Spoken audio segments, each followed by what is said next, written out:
बंदी छोड़ सतगुरु रामपाल जी परमेश्वर जी की जय हो। परमपिता परमात्मा सारी सृष्टि के रचनहार कुल मालिक असंख्य ब्रह्मांडों के स्वामी जगत गुरु तीनों लोकों में प्रवेश करके सबका धारण पोषण करने वाले राजाधिराज आत्माधार नाथों के नाथ देवों के देव महादेव सर्वेश्वर महेश्वर मृत्युंजय अजरो अमर आदि अनादि सनातनी प्रभु जगत पिता जगदीश्वर श्री श्री 1008 की उपाधि के वास्तविक अधिकारी अकाल मूरत शब्द स्वरूपी राम वासुदेव सर्वगतम ब्रह्म परम पूज्य प्रथम पूज्य परम संत परम पुरुष परम धनी परम दयालु सत्य कबीर हक्का कबीर अल्लाहु कबीर अल्लाहु अकबर बाखबर अल्लाह ताला जगत के तारणहार जगत के मुक्तिदाता जगत के जगन्नाथ हारे के सहारे हिंदुओं के राम मुसलमानों के अल्लाह सिखों के वाहिगुरु ईसाइयों के मसीह दया के सागर दयानिधि करुणा के सागर करुणानिधि स्वयंभू परिभू संकट मोचन कष्ट हरण मंगल करण दुख भंजन अविगत कबीर निर्विकार निर्विषम परमात्मा अलय अलेख सतगुरु आदि अनादि सतगुरु असली मर्यादा पुरुषोत्तम असली राम असली कृष्ण असली घनश्याम असली मुरारी राजाओं के राजा महाराजाओं के महाराजा शहंशाहों के शहंशाह सम्राटों के सम्राट भगवानों के भगवान अल्लाहों के अल्लाह प्रभुओं के प्रभु मसीहाओं के मसीह सच्चे वाहिगुरु बाबाओं के बाबा पीरों के पीर सेठों के सेठ जगत सेठ सावड़सा सेठ सर्वगुण संपन्न अनंत कोटि कलाओं के स्वामी अनंत कोटि ब्रह्मांडों के नायक योगियों में महायोगी ध्यानियों में महाध्यानी सिद्धों में परम सिद्ध ज्ञानियों में तत्व ज्ञानी ब्रह्म ज्ञानी महाज्ञानी परम ज्ञानी सर्वश्रेष्ठ ज्ञानी विज्ञानी युवा कबीर समर्थ कबीर असमवात अमित ओजा सच्चे रहनुमा करीम अल्लाह सुभान अल्लाह दुनिया के अंतिम पैगंबर 8 सितंबर 1951 से गांव धनाना जिला सोनीपत हरियाणा भारतवर्ष की पावन भूमि पे प्रकट रियल कल की भगवान श्री नारायण साकार हरि श्री बाबा साहेब नूर अनंत परमात्मा सच्चे दरवेश सच्चे बाखबर संत श्रोमणी सतगुरु रामपाल जी परमेश्वर जी के चरण कमल में आप और हम सभी भाई बहनों का अनंत कोटि दंडवत प्रणाम। सत्साई भाई और बहनों, बहुत बड़ी दया बहुत बड़ी मेहर पूज्य गुरुदेव भगवान की परमेश्वर रामपाल जी की जो उनके कर कमल से लिखित पवित्र आध्यात्मिक पुस्तक ज्ञान गंगा के ऊपर वीडियो बनाने की श्रृंखला शुरू हुई है। ये पवित्र पुस्तक ज्ञान गंगा सर्व धर्मों के सर्व पवित्र धर्मशास्त्रों से प्रमाणित है। इस पवित्र पुस्तक ज्ञान गंगा को निष्पक्ष होकर धैर्य के साथ रुचि लेकर पढ़ने से पूज्य गुरुदेव भगवान ने आशीर्वाद दिया है कि उस साधक की उस व्यक्ति की 101 पीढ़ी का उद्धार होगा। वो स्वयं तो अपनी आत्मा का कल्याण करवाएगा ही करवाएगा, साथ में उसकी पीढ़ियां भी उसी के पद चिन्हों पर चलती हुई अपनी आत्मा का कल्याण करवाएंगी। और भाई और बहनों, आप और हमें ये मनुष्य जन्म चाहे स्त्री का हो या पुरुष का हो, ये अपनी आत्मा का कल्याण करवाने के लिए ही मिला है, क्योंकि हम यहाँ काल के 21 ब्रह्मांडों में फंसे हुए हैं। आज से पहले सदियों से आप और हमें सृष्टि रचना का ये ज्ञान कोई देने वाला धर्मगुरु नहीं मिला था। रह रहकर परमात्मा कबीर देव तत्वदर्शी संत की भूमिका में इस पृथ्वी पर सतलोक से चलकर आते रहे, हमें समझाते रहे, लेकिन उनकी बातों को हमने अज्ञानी धर्मगुरुओं के अज्ञान से प्रभावित होने के कारण स्वीकार नहीं किया और हम अपनी आत्मा के कल्याण से वंचित रहे। अब भाई और बहनों, पुनः वही कबीर भगवान कबीर परमात्मा कबीर देव सारी सृष्टि का मालिक सर्व ब्रह्मांडों को रचने वाला पुनः आज इस भारतवर्ष की पवित्र भूमि पर सतगुरु रामपाल जी के नाम से तत्वदर्शी संत के रूप में प्रकट है और हमें आत्मा के कल्याण का मार्ग बता रहे हैं। लेकिन काल प्रेरणा से आज भी ज़्यादातर लोग वही गलती कर रहे हैं जो गलतियां सदियों से करते आ रहे हैं। कहते हैं सकल पदार्थ है जगमाही, भाग बिना नर पावत नाही। परमात्मा की शरण, मोक्ष की प्राप्ति ये भाग्य के बिना नहीं हो सकती है। लेकिन वर्तमान में भाग्य को जगाया जा सकता है, संस्कार को बनाया जा सकता है, यदि हम पवित्र पुस्तक ज्ञान गंगा को रुचि लेकर ध्यान से पढ़ें और जगत गुरु तत्वदर्शी सतगुरु रामपाल जी से उपदेश लेकर भक्ति शुरू करें। तो भाई और बहनों, इस पवित्र पुस्तक ज्ञान गंगा के ऊपर आज हमारा 7वें नंबर का वीडियो है और हम सृष्टि रचना को लेकर समझने की दिशा में आगे बढ़ रहे हैं। तो पिछली वीडियो में सृष्टि रचना की शुरुआत में आप और हमने पवित्र पुस्तक ज्ञान गंगा में पढ़ा कि सर्वप्रथम केवल एक ही परमात्मा था जिसका नाम कबीर देव। वो परमात्मा अनामी लोक में रहा करता था। उसके बाद परमात्मा ने नीचे के 3 लोकों की और रचना की, अगम लोक, अलख लोक, सतलोक। और नीचे के तीनों लोकों में वो कबीर परमात्मा खुद ही अपने भिन्न भिन्न रूप धारण करके विराजमान हुआ। उसके बाद परमात्मा ने सर्वप्रथम सतलोक में सृष्टि की रचना की। सर्वप्रथम अपने एक शब्द से 16 द्वीपों की रचना की। उसके बाद 16 शब्द उच्चारण करके अपने 16 पुत्रों की उत्पत्ति की और सभी अपने पुत्रों को एक एक द्वीप में रहने का आदेश दिया। उसके बाद कबीर परमात्मा जी ने अपने 12वें नंबर पुत्र अचिंत को सतलोक में सृष्टि रचना करने के लिए शब्द शक्ति प्रदान की और आदेश दिया। उसके बाद अचिंत ने सृष्टि रचना में सहयोग के लिए एक आत्मा की उत्पत्ति की वचन से, शब्द से, जिसका नाम अक्षर पुरुष रखा गया, जिसको परब्रह्म भी कहते हैं। अक्षर पुरुष मानसरोवर में जाकर सो गया, उसको निंद्रा आ गई। अचिंत की लाख कोशिशों के बावजूद भी वो बाहर नहीं आया। अचिंत ने परमपिता परमेश्वर कबीर साहिब जी से प्रार्थना की कि हे पिताजी, अचिंत मानसरोवर में जाकर सो गया है, की रचना नहीं कर पा रहा हूं। तो कबीर परमात्मा जी ने कहा, ये तेरे को एक ट्रेलर दिखाना था कि तुम सृष्टि रचना करने में समर्थ नहीं हो। जो काम समर्थ कर सकता है वो जीव नहीं कर सकता। उसके बाद कबीर परमात्मा जी ने उसी मानसरोवर से जल अपने हाथ में लिया, अपनी वचन शक्ति से एक अंडा बनाया, अंडे में एक आत्मा प्रवेश की और मानसरोवर के जल में छोड़ दिया। अचिंत सोया हुआ था। अंडा नीचे गया, अंडे की आवाज से अचिंत की निंद्रा भंग हुई, जिससे अंडा फूट गया। जो आत्मा निकली उसको क्षर पुरुष का नाम दिया गया, आगे चलकर जो काल कहलाया। परमात्मा आकाशवाणी की, दोनों जल पुरुष मानसरोवर से बाहर आए।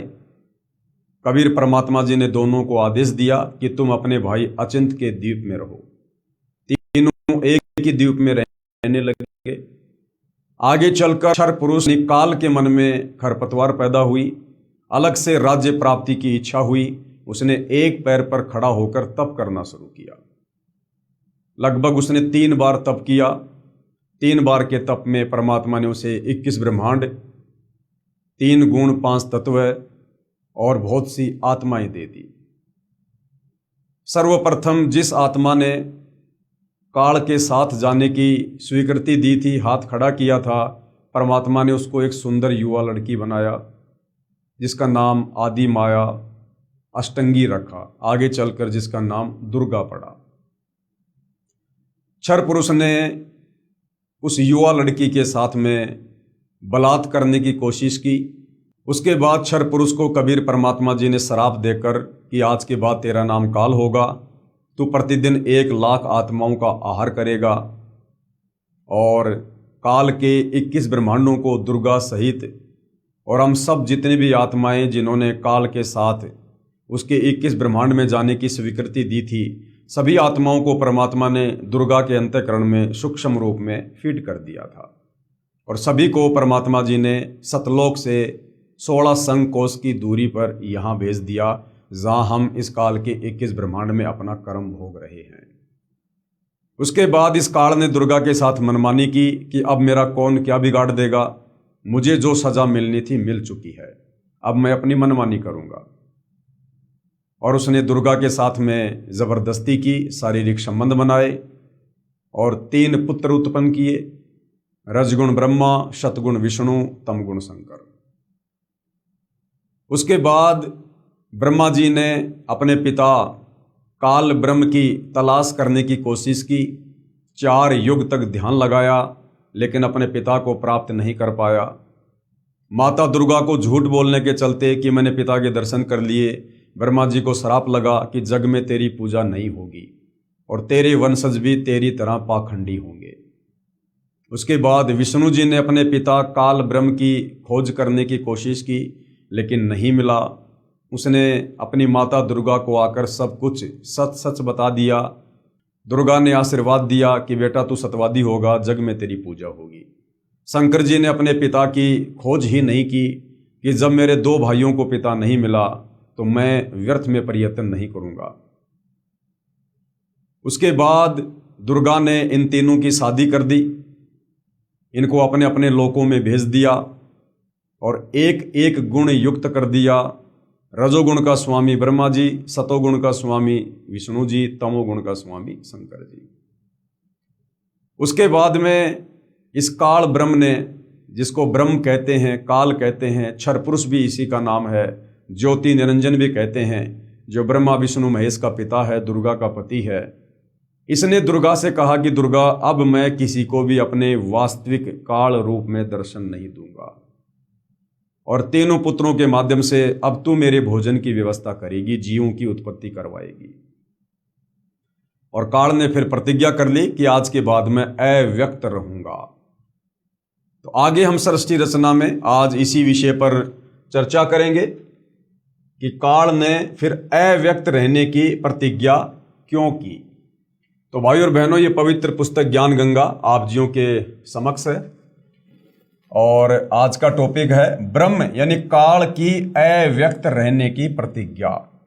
अव्यक्त का मतलब निराकार नहीं होता है, अव्यक्त का मतलब होता है जो साकार है लेकिन दिखाई नहीं दे रहा है। जिस प्रकार सूर्य के सामने बादल आ जाने से सूर्य निराकार नहीं होता बल्कि अव्यक्त हो जाता है, कुछ समय के लिए दिखाई नहीं देता है, और जैसे ही बादल वहां से हटते हैं सूर्य हमें दिखाई देता है। तो इसी प्रकार ये काल ब्रह्म, ये ज्योति निरंजन, ये क्षर पुरुष, ये निराकार नहीं है, ये अव्यक्त रहता है, ये अपनी योग माया से छुपा रहता है, किसी को दर्शन नहीं देता है। काल ब्रह्म की अव्यक्त रहने की प्रतिज्ञा सूक्ष्म वेद से सृष्टि रचना, जो 5वां वेद सूक्ष्म वेद है, कबीर सागर की वाणी और आदरणीय गरीबदास जी का जो सदग्रंथ साहिब है, जिसको अमर ग्रंथ भी कहते हैं, वो 5वां वेद है जिसमें कंप्लीट आध्यात्मिक ज्ञान है, कंप्लीट सृष्टि रचना है। तीनों पुत्रों की उत्पत्ति के पश्चात ब्रह्म ने अपनी पत्नी दुर्गा यानी प्रकृति से कहा कि मैं प्रतिज्ञा करता हूं कि भविष्य में किसी को अपने वास्तविक रूप में दर्शन नहीं दूंगा, जिस कारण से मैं अव्यक्त माना जाऊंगा। दुर्गा से कहा कि आप मेरा भेद किसी को मत देना, मैं गुप्त रहूंगा। इस काल ब्रह्म ने दुर्गा अपनी पत्नी को कह दिया कि तू भी मेरा भेद किसी को मत देना, कि ऐसे ऐसे हम सतलोक से आए हैं और कबीर भगवान ने हमें श्राप दिया हुआ है और मुझे प्रतिदिन 1 लाख मानव शरीरधारी आत्माओं का आहार करना पड़ता है। ये भेद तू मेरे तीनों बेटों ब्रह्मा विष्णु महेश को भी मत बताना। दुर्गा से कहा कि आप मेरा भेद किसी को मत देना, मैं गुप्त रहूंगा। दुर्गा ने पूछा कि क्या आप अपने पुत्रों को भी दर्शन नहीं दोगे? दुर्गा ने कहा क्या तुम ब्रह्मा विष्णु महेश को भी दर्शन नहीं दोगे? तो ब्रह्म यानी काल ने कहा मैं अपने पुत्रों को तथा अन्य को किसी भी साधना से दर्शन नहीं दूंगा, यानी मैं संसार में किसी को भी जप से, तप से, साधना से, किसी भी मंत्र के जाप से मैं दर्शन नहीं दूंगा। ये मेरा अटल घटिया नियम है, यह मेरा अटल नियम रहेगा। दुर्गा ने कहा यह तो आपका उत्तम नियम नहीं है, जो आप अपनी संतान से भी छुपे रहोगे। तब काल ने कहा दुर्गा मेरी विवशता यानी मजबूरी है, मुझे 1 लाख मानव शरीरधारी प्राणियों का आहार करने का श्राप लगा है। यदि मेरे पुत्रों ब्रह्मा विष्णु महेश को पता लग गया तो ये उत्पत्ति स्थिति तथा संहार का कार्य नहीं करेंगे। काल क्या कह रहा कि दुर्गा, अगर मेरे तीनों बेटों को ब्रह्मा विष्णु महेश को अगर हकीकत का पता चल गया कि मैं रोजाना 1,00,000 मानव शरीरधारी प्राणियों के सूक्ष्म शरीर का आहार करूंगा, तो ये ब्रह्मा विष्णु महेश मेरे लिए फिर ये कार्य नहीं करेंगे। ना ब्रह्मा सृष्टि की उत्पत्ति करेगा यानी जीवों की उत्पत्ति करेगा, ना विष्णु मोह ममता में बांध के रखेगा, और ना शंकर संहार का कार्य करेगा। तो ये मेरी मजबूरी है। यदि मेरे पुत्रों ब्रह्मा विष्णु महेश को पता लग गया तो ये उत्पत्ति स्थिति तथा संहार का कार्य नहीं करेंगे। इसलिए यह मेरा अनुत्तम नियम सदा रहेगा, ये मेरा घटिया नियम सदा बना रहेगा, यानी मैं किसी को दर्शन नहीं दूंगा। जब ये तीनों कुछ बड़े हो जाएं तो इन्हें सचेत कर देना, मेरे विषय में नहीं बताना, नहीं तो मैं तुझे भी दंड दूंगा। दुर्गा इस डर के मारे वास्तविकता नहीं बताती। ये दुर्गा भी अपने तीनों बेटों ब्रह्मा विष्णु महेश को इस काल इस ब्रह्म के डर से वास्तविकता नहीं बताती है। अब भाई और बहनों, जो बातें आपको बताई जा रही है सृष्टि रचना के माध्यम से, अब इसका प्रमाण हमारे धर्मशास्त्रों में कहाँ है ताकि हमें विश्वास हो। इसका प्रमाण देखिएगा, गीता अध्याय 7 श्लोक नंबर 24 में कहा है, क्योंकि गीता जी का ज्ञान श्री कृष्ण जी में प्रेत की भांति प्रवेश करके इसी काल ब्रह्म ने, इसी क्षर पुरुष ने दिया। इसी ब्रह्मा विष्णु महेश के पिता दुर्गा के पति इसी काल में गीता जी का ज्ञान दिया, क्योंकि इसने महाभारत का युद्ध करवाना था, इसने जनता को मरवाना था, क्योंकि इसको रोजाना 1,00,000 मानव शरीरधारी प्राणियों के सूक्ष्म शरीर से निकली गंध को, वासना को खाना पड़ता है। इसलिए इस प्रकार के युद्ध ये काल करवाता है।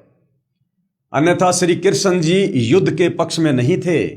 श्री कृष्ण जी तो पांडव और कौरवों के रिश्तेदार थे, और रिश्तेदार कभी युद्ध के पक्ष में नहीं हुआ करते हैं, समझौता करवाया करते हैं। और श्री कृष्ण जी तो 3 बार शांति दूत बनकर युद्ध रुकवाने के लिए दुर्योधन के पास गए थे। लेकिन जब इस काल ने देखा कि यहाँ तो शांति समझौता होने वाला है, अगर शांति समझौता हो गया तो फिर मेरे भोजन का क्या होगा, लोग कैसे मरेंगे, तब महाभारत के युद्ध के समय श्री कृष्ण जी के अंदर ये काल ब्रह्म, जो अपने वास्तविक काल रूप में किसी को दर्शन नहीं देता, इसने एक प्रेत की भांति श्री कृष्ण जी के शरीर को मोहरा बनाया और अर्जुन को युद्ध के लिए उकसाया, डराया, धमकाया और महाभारत का युद्ध करवाया।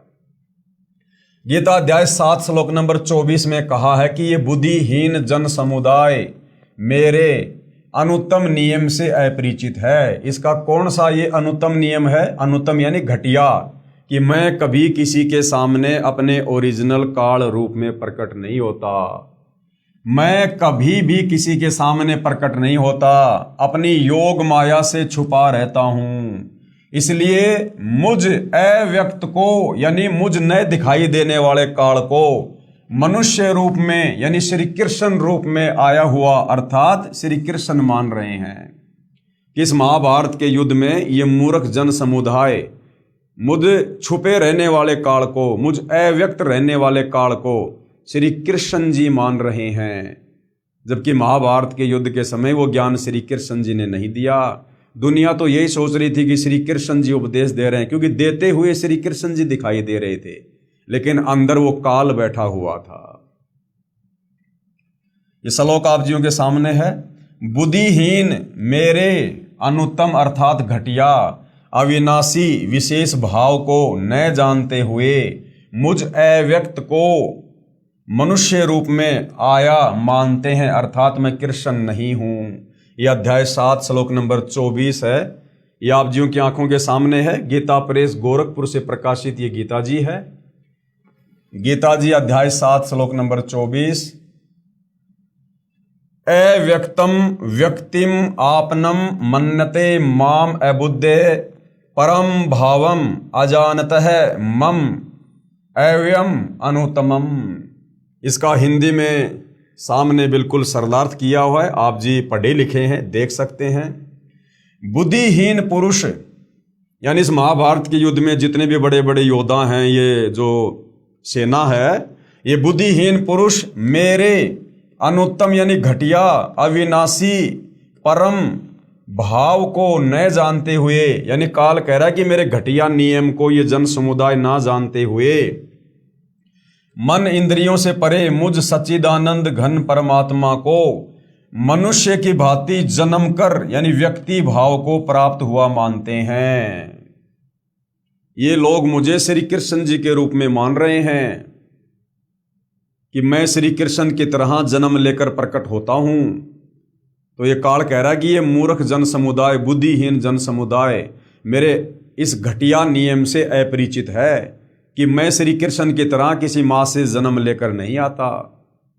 अर्थात महाभारत के युद्ध में ये काल श्री कृष्ण जी के शरीर को प्रयोग करते हुए और इसने सारा का सारा ज्ञान दिया। बुद्धिहीन पुरुष मेरे अनुत्तम अविनाशी परम भाव को न जानते हुए मन इंद्रियों से परे मुझ सच्चिदानंद घन परमात्मा को मनुष्य की भांति जन्म कर व्यक्ति भाव को प्राप्त हुआ मानते हैं।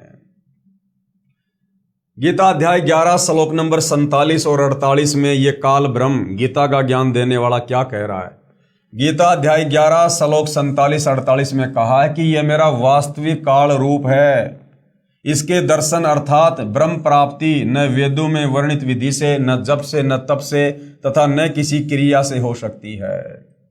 महाभारत का युद्ध करवाने के लिए जब अर्जुन किसी भी प्रकार से युद्ध करने को सहमत नहीं था, अर्जुन ने कहा कि भैया मैं मारूं तो किसको मारूं, मैं राज्य के लिए अपने भतीजों को, अपने भाइयों को, अपने गुरुजन को, अपने बड़ों को नहीं मार सकता।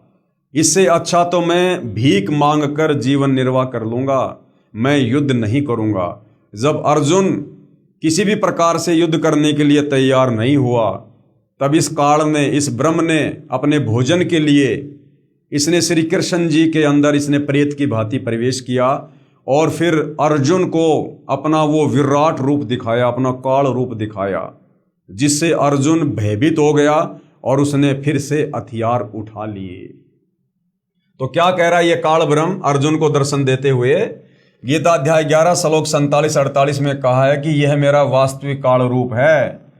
इसके दर्शन अर्थात ब्रह्म प्राप्ति ना वेदों में वर्णित विधि से, ना जप से, ना तप से तथा न किसी क्रिया से हो सकती है। कि अर्जुन ये तो मैंने तेरे ऊपर प्रसन्न होकर अपना ये विराट रूप दिखाया है, काल रूप, प्रसन्न होकर नहीं, अपने भोजन के लिए, अर्जुन को डराकर युद्ध करवाने के लिए। ये देखिएगा गीता जी अध्याय 11 श्लोक नंबर 47 आप जियों के सामने है। गीता प्रेस गोरखपुर से प्रकाशित ये गीता जी है।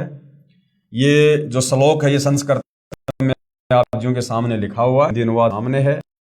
हे अर्जुन, अनुग्रह पूर्व यानी मैंने प्रसन्न होकर मैंने अपनी योग शक्ति के प्रभाव से यह मेरा परम तेजोमय, सबका आदि और सीमा रहित विराट रूप तुझको दिखलाया है, जिससे तेरे अतिरिक्त दूसरे किसी ने पहले नहीं देखा था। अर्थात महाभारत का युद्ध के भोजन इस काल ने, इस ब्रह्म ने श्री कृष्ण जी के शरीर में प्रेत की भांति प्रवेश करके और अर्जुन को डराने के लिए, युद्ध के लिए राजी करने के लिए अपना विराट रूप दिखाया, अपना काल रूप दिखाया। श्री भगवान बोले, यानी वो ब्रह्म बोला, हे अर्जुन, अनुग्रह पूर्वक मैंने अपनी योग शक्ति के प्रभाव से ये मेरा परम तेजोमय, सबका आदि और सीमा रहित विराट रूप तुझको दिखलाया है, जिसे तेरे अतिरिक्त दूसरे किसी ने पहले नहीं देखा था। गीता जी अध्याय 11 श्लोक नंबर 48 में क्या लिखा हुआ है कि मेरे इस रूप के दर्शन कोई किसी भी प्रकार से नहीं कर सकता। चाहे मुझ ब्रह्म का ओम नाम का जाप करो, चाहे वेदों के अनुसार भक्ति करो, चाहे गीता के अनुसार करो, चाहे कोई दान करो, कोई जप करो, कुछ भी करो, कोई तप करो, मेरे काल रूप के दर्शन कोई नहीं कर सकता। ये संस्कृत में श्लोक आप जियों के सामने है। हे अर्जुन, मनुष्य लोक में इस प्रकार विश्व रूप वाला मैं न वेद और यज्ञों के अध्ययन से, न दान से, न किसी भी प्रकार की क्रियाओं से और न उग्र तपों से ही तेरे अतिरिक्त दूसरे के द्वारा देखा जा सकता हूं। यानी संसार में अर्जुन कोई कितनी कोशिश कर ले, कितनी भक्ति क्रिया कर ले, कितना दान धर्म कर ले, ये मेरा काल रूप कोई नहीं देख सकता। मैंने तेरे ऊपर अनुग्रह किया है, इसलिए मैंने तेरे को अपने विराट रूप के दर्शन दिए हैं। हे अर्जुन, मनुष्य लोक में इस प्रकार विश्व रूप वाला मैं न वेद और न यज्ञों के अध्ययन से, न दान से, न क्रियाओं से यानी किसी भी आध्यात्मिक क्रिया से, और न उग्र तपों से ही तेरे अतिरिक्त दूसरे द्वारा देखा जा सकता हूं। जब तीसरी बार सागर मंथन किया तो 14 रत्न ब्रह्मा को तथा अमृत विष्णु को व देवताओं को और शराब असुरों को तथा विष परमार्थ शिव ने अपने कंठ में ठहराया। ये तो बहुत बाद की बात है। जब ब्रह्मा वेद पढ़ने लगा तो पता चला कि कोई सर्व ब्रह्मांडों की रचना करने वाला कुल का मालिक पुरुष प्रभु और है। जब प्रथम बार सागर मंथन में वेद निकले और वेद इस काल के आदेश से दुर्गा ने ब्रह्मा जी को दे दिए, और ब्रह्मा जी ने जब वेदों का अध्ययन किया, वेदों को पढ़ा, तो ब्रह्मा जी ने क्या निष्कर्ष निकाला? जब ब्रह्मा वेद पढ़ने लगा तो पता चला कि कोई सर्व ब्रह्मांडों की रचना करने वाला कुल पुरुष यानी भगवान और है। उससे पहले जब ये ब्रह्मा विष्णु महेश दुर्गा जी से पूछा करते थे कि माता हमारा पिता कौन है, संसार को रचने वाला प्रभु कौन है, तो ये दुर्गा काल के डर से सच्चाई ना बताकर बात मटोल कर दिया करती थी कि मैं ही तुम्हारा पिता हूं, मैं तुम्हारी माता हूं, मैं ही सारे संसार को रचने वाली हूं। लेकिन जब ब्रह्मा जी ने वेद पढ़े तो ब्रह्मा जी ने कहा कि माता जी, वेद तो परमात्मा के द्वारा लिखे गए हैं, वेद तो झूठे नहीं हो सकते। तो ब्रह्मा जी ने कहा कि फिर वास्तव में वो परमात्मा कौन है? जब ब्रह्मा वेद पढ़ने लगा तो पता चला कि कोई सर्व ब्रह्मांडों की रचना करने वाला कुल का मालिक पुरुष प्रभु और है। तब ब्रह्मा जी ने विष्णु जी व शंकर जी को बताया कि वेदों में वर्णन है कि सर्जनहार कोई और भगवान है, कि भाई हमारी माता दुर्गा नहीं है सर्जनहार, सृष्टि को रचने वाली। वेदों में लिखा कि कोई और परमात्मा है जिसने सारी सृष्टि को रचा है। परंतु वेद कहते हैं कि भेद हम भी नहीं जानते, परंतु चारों वेद कहते हैं कि भैया उस परमात्मा के विषय में पूरी जानकारी हमारे पास भी नहीं है। उसके लिए संकेत है कि किसी तत्वदर्शी संत से पूछो। वेद क्या कहते हैं कि उस परमात्मा के विषय में किसी तत्वदर्शी संत से पूछो कि सारी सृष्टि का रचने वाला परमात्मा कौन है। तब ब्रह्मा माता के पास आया और सब वृत्तांत कह सुनाया। माता कहा करती थी कि मेरे अतिरिक्त और कोई नहीं है, मैं ही करता हूं, मैं ही सर्वशक्तिमान हूं। परंतु ब्रह्मा ने कहा कि वेद ईश्वर के द्वारा रचित हैं, ये झूठे नहीं हो सकते। दुर्गा ने कहा कि तेरा पिता तुझे दर्शन नहीं देगा। जब दुर्गा ने देखा कि भाई ब्रह्मा ने वेद पढ़ लिए और वेद झूठे नहीं है, तो अंत में दुर्गा ने क्या कहा कि तेरा बाप तो है लेकिन वो तुझे दर्शन नहीं देगा, उसने प्रतिज्ञा की हुई है। तब ब्रह्मा ने कहा कि माताजी अब आपकी बात पर अविश्वास हो गया है। ब्रह्मा ने कहा कि माताजी अब आपकी बात पर मुझे अविश्वास हो गया। पहले तो आप कहा करती थी कि मैं तेरा बाप हूँ, मैं तेरी माँ हूँ, मैं ही करता हूँ और कोई ब्रह्म नहीं है। अब जब मैंने वेदों में पढ़ा तो आप कह रहे हैं कि तेरा बाप तो है लेकिन तुझे दर्शन नहीं देगा। तो माताजी मुझे आपकी बातों पर विश्वास नहीं है, मैं उस पुरुष यानी प्रभु भगवान का पता लगाकर ही रहूंगा। दुर्गा ने कहा कि यदि वह तुझे दर्शन नहीं देगा तो तुम क्या करोगे?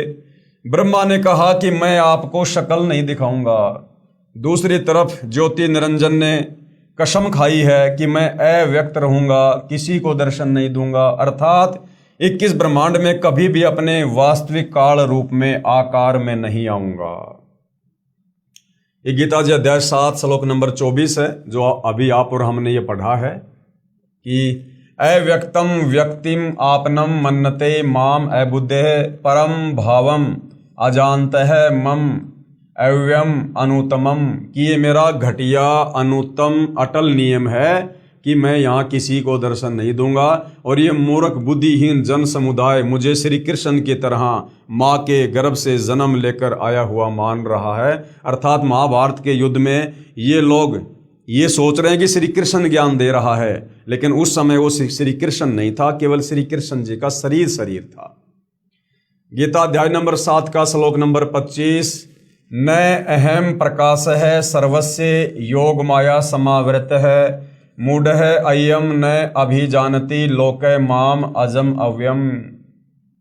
मैं योग माया से छिपा हुआ सबके प्रत्यक्ष नहीं होता, अर्थात अव्यक्त रहता हूँ, इसलिए जन्म न लेने वाले अविनाशी अटल भाव को यह अज्ञानी जन समुदाय संसार मुझे नहीं जानता, अर्थात मुझको कृष्ण समझता है, क्योंकि ब्रह्म अपनी शब्द शक्ति से अपने नाना रूप बना लेता है। यह दुर्गा का पति है, इसलिए इस मंत्र में कह रहा है कि मैं श्री कृष्ण आदि की तरह दुर्गा से जन्म नहीं लेता, मैं अव्यक्त रहता हूं। ब्रह्मा का अपने पिता काल ब्रह्म की प्राप्ति के लिए प्रयत्न करना, उसके बाद ये ब्रह्मा जो इस ब्रह्म का बेटा है, काल का बेटा है ब्रह्मा, ये अपने पिता काल ब्रह्म की तलाश में निकल जाता है। तब दुर्गा ने ब्रह्मा जी से कहा कि अलख निरंजन तुम्हारा पिता है, परंतु वह तुम्हें दर्शन नहीं देगा। ब्रह्मा ने कहा कि मैं दर्शन करके ही लौटूंगा। माता ने पूछा कि यदि तुझे दर्शन नहीं हुए तो क्या करेगा? ब्रह्मा ने कहा मैं प्रतिज्ञा करता हूँ, यदि पिता के दर्शन नहीं हुए तो मैं आपके समक्ष नहीं आऊँगा, कि अगर मुझे मेरे पिता काल ब्रह्म के अलख निरंजन के दर्शन नहीं हुए तो मैं आपको अपना मुंह नहीं दिखाऊंगा, अपनी शक्ल नहीं दिखाऊंगा। ब्रह्मा ने प्रतिज्ञा कर ली। ये कहकर ब्रह्मा जी व्याकुल होकर उत्तर दिशा की तरफ चल दिया, जहां अंधेरा ही अंधेरा है। वहां ब्रह्मा ने 4 युग तक ध्यान लगाया, परंतु कुछ भी प्राप्ति नहीं हुई। 4 युग, सतयुग, त्रेता, द्वापर, कलयुग, इतने समय तक ब्रह्मा जी ने ध्यान लगाया। 4 युगों का कुल समय होता है 43,20,000 वर्ष। इतने समय तक ब्रह्मा जी ने ध्यान लगाया, लेकिन इस काल ब्रह्म ने जो प्रतिज्ञा कर रखी है कि मैं किसी भी प्रकार की साधना से, तपस्या से मैं दर्शन नहीं दूंगा। काल ने आकाशवाणी की कि जीव उत्पत्ति क्यों नहीं की। अब उधर से काल ने दुर्गा को आकाशवाणी की कि दुर्गा मुझे भूख लग रही है, तुझे तो पता है मुझे श्राप लगा हुआ है 1 लाख मानव शरीरधारी आत्माओं को खाने का, अभी तक जीवों की उत्पत्ति क्यों नहीं हुई।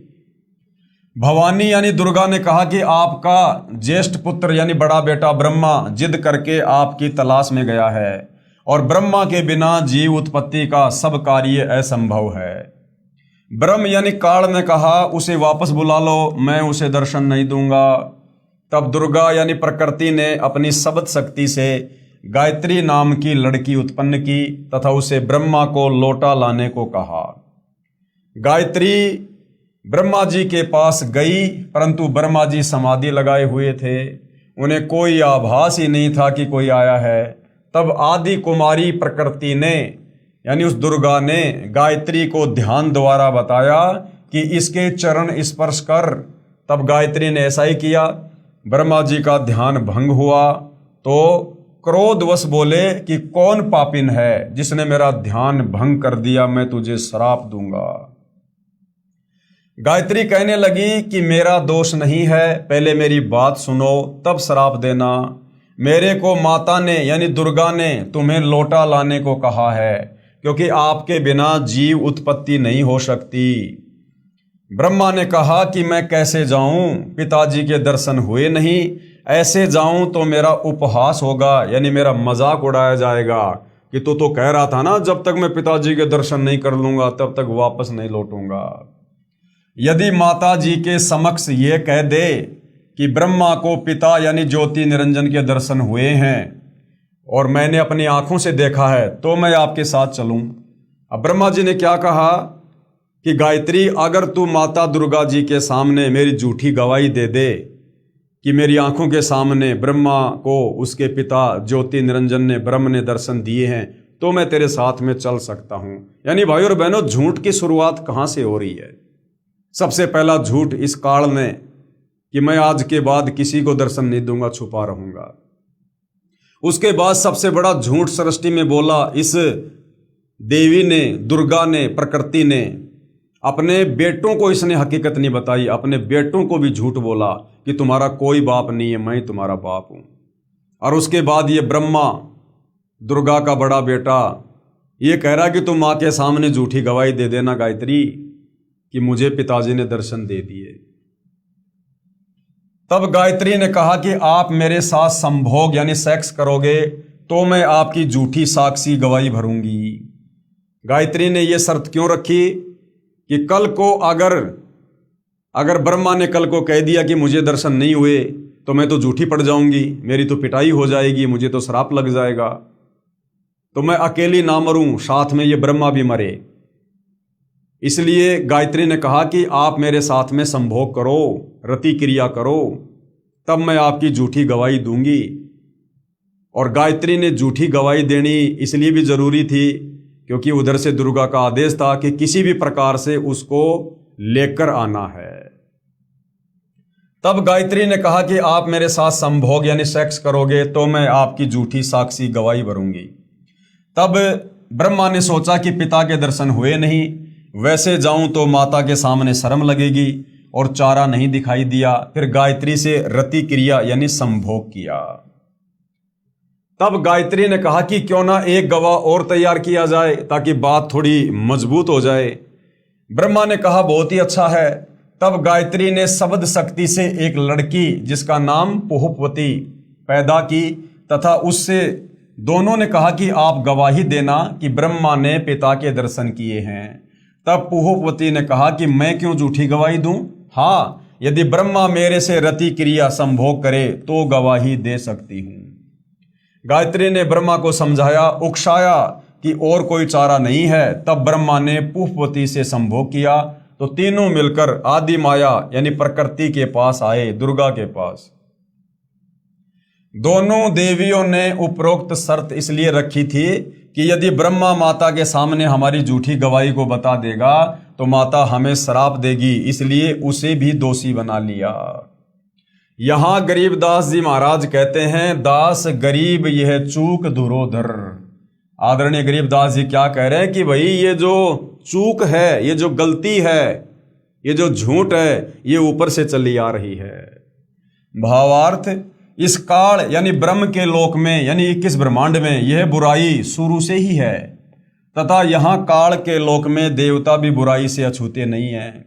जैसे श्री विष्णु जी ने जालंधर राक्षस की पतिव्रता पत्नी तुलसी के साथ धोखा करके उसके साथ रति क्रिया यानी सेक्स करके उसका पतिव्रता धर्म भंग किया। श्री विष्णु जी जिसकी पूरा जग पूजा करता है नारायण मानकर, एक बार एक जालंधर नाम का राक्षस और उसकी राक्षस सेना और देवताओं के बीच में महासंग्राम छिड़ गया और किसी भी प्रकार से देवता राक्षसों को पराजित नहीं कर पाए। कारण क्या था?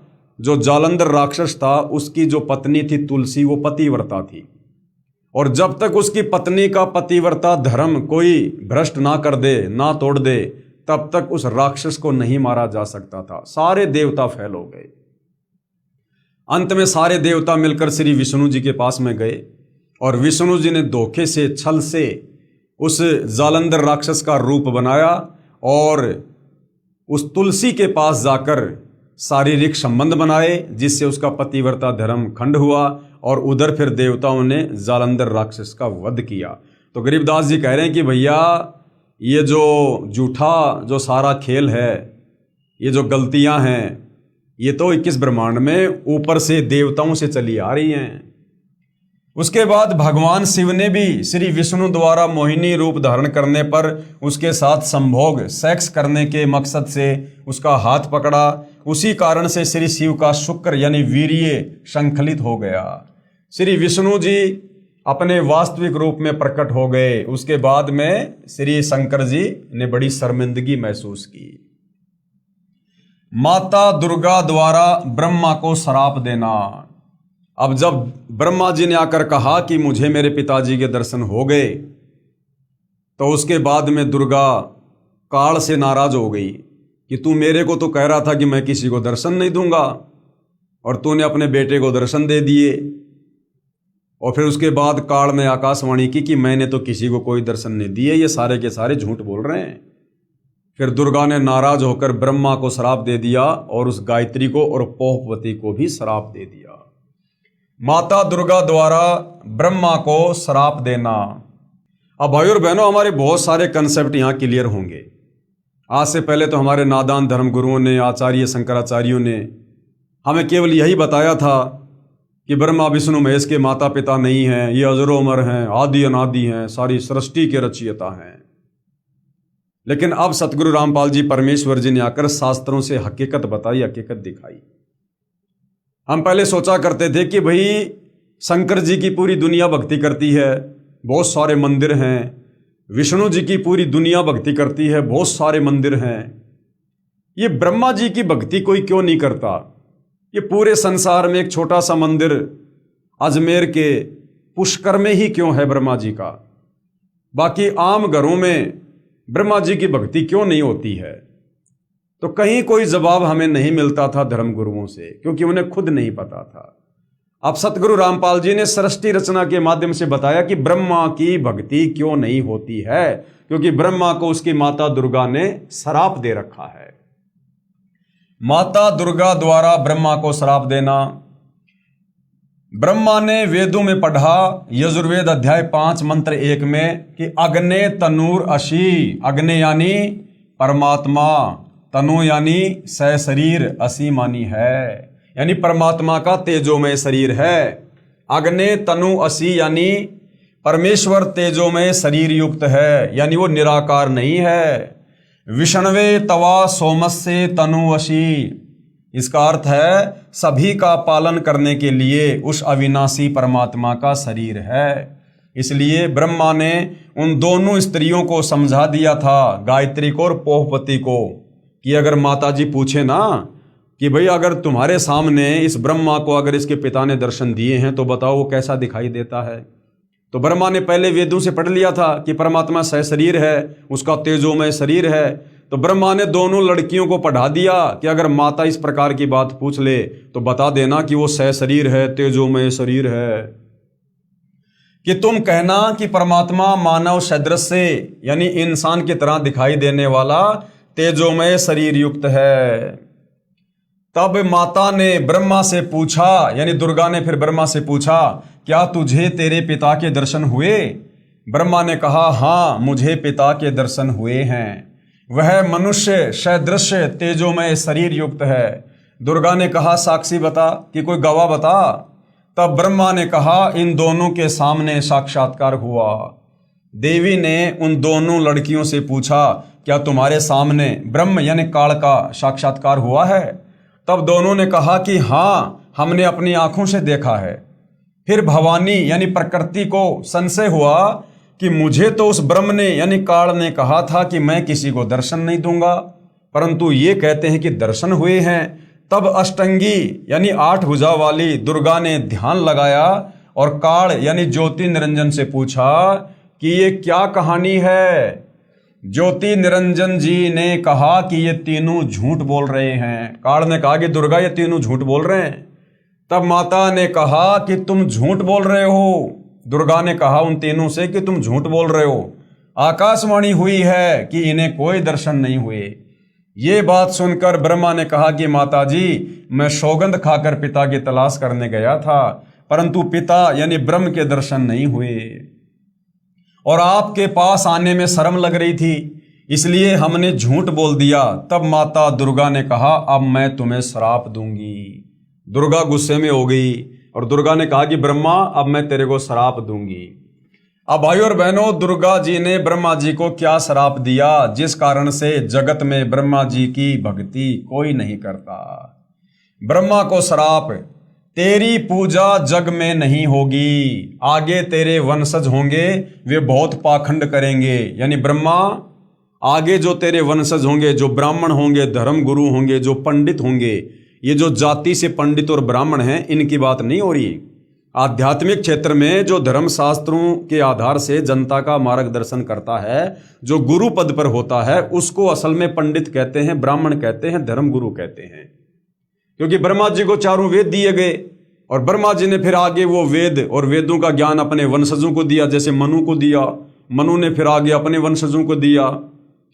तो दुर्गा ने श्राप दिया कि तेरे वंशज भी, यानी जो ब्राह्मण जो गुरु पद पर होंगे ना, वो भी तेरे जैसे पाखंडी होंगे, झूठे होंगे।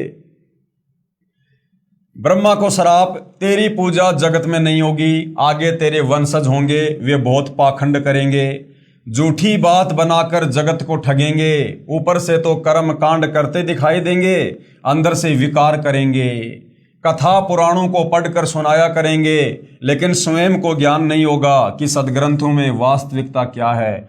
फिर भी मानवश तथा धन प्राप्ति के लिए गुरु बनकर अनुयायियों को लोक वेद यानी शास्त्र विरुद्ध दंत कथा सुनाया करेंगे। देवी देवों की पूजा करके तथा करवा के दूसरों की निंदा करके कष्ट पर कष्ट उठाएंगे। जो उनके अनुयायी होंगे उनको परमार्थ नहीं बताएंगे, दक्षिणा के लिए जगत को गुमराह करते रहेंगे, अपने आप को सबसे श्रेष्ठ मानेंगे, दूसरों को नीचा समझेंगे। तो ये श्राप दुर्गा जी ने ब्रह्मा जी को दिया। जब माता के मुख से ये सुना तो ब्रह्मा मूर्छित हो गया, ब्रह्मा जी कोमा में चले गए और जमीन पर गिर गया। बहुत समय उपरांत होश में आया। उसके बाद दुर्गा ने उन दोनों लड़कियों को भी श्राप दिया। गायत्री को क्या श्राप दिया? तेरे कई सांड पति होंगे, तू मृतलोक में गाय बनेगी, यानी इस पृथ्वी पर तू गाय बनेगी और कई कई सांड तेरे पति होंगे। पोहपवती को क्या श्राप दिया? तेरी जगह गंदगी में होगी, तेरे फूलों को कोई पूजा में काम नहीं लेगा, इस झूठी गवाही के कारण तुझे ये नरक भोगना पड़ेगा, तेरा नाम केवड़ा केतकी होगा। हरियाणा में कुशोंदी कहते हैं, यह गंदगी यानी कुरड़ियों वाली जगह पर होती है। तो तीनों को दुर्गा ने श्राप दे दिया। इस प्रकार तीनों को श्राप देकर माता भवानी यानी दुर्गा बहुत पछताई। इस प्रकार पहले तो जीव बिना सोचे मन यानी काल निरंजन के प्रभाव से गलत कार्य कर देता है, परंतु जब आत्मा यानी सत्य पुरुष के अंश के प्रभाव से उसे ज्ञान होता है तो पीछे पछताना पड़ता है। जिस प्रकार माता पिता अपने बच्चों को छोटी सी गलती के कारण ताड़ते हैं गुस्से में आकर, परंतु बाद में बहुत पछताते हैं, यही प्रक्रिया मन यानी काल निरंजन के प्रभाव से सभी जीवों में क्रियावान हो रही है। हाँ, यहाँ एक बात विशेष है कि निरंजन यानी काल ब्रह्म ने भी अपना कानून बना रखा है। सत का राज धर्म राय कर ही, अपना किया सबे दंड भर ही।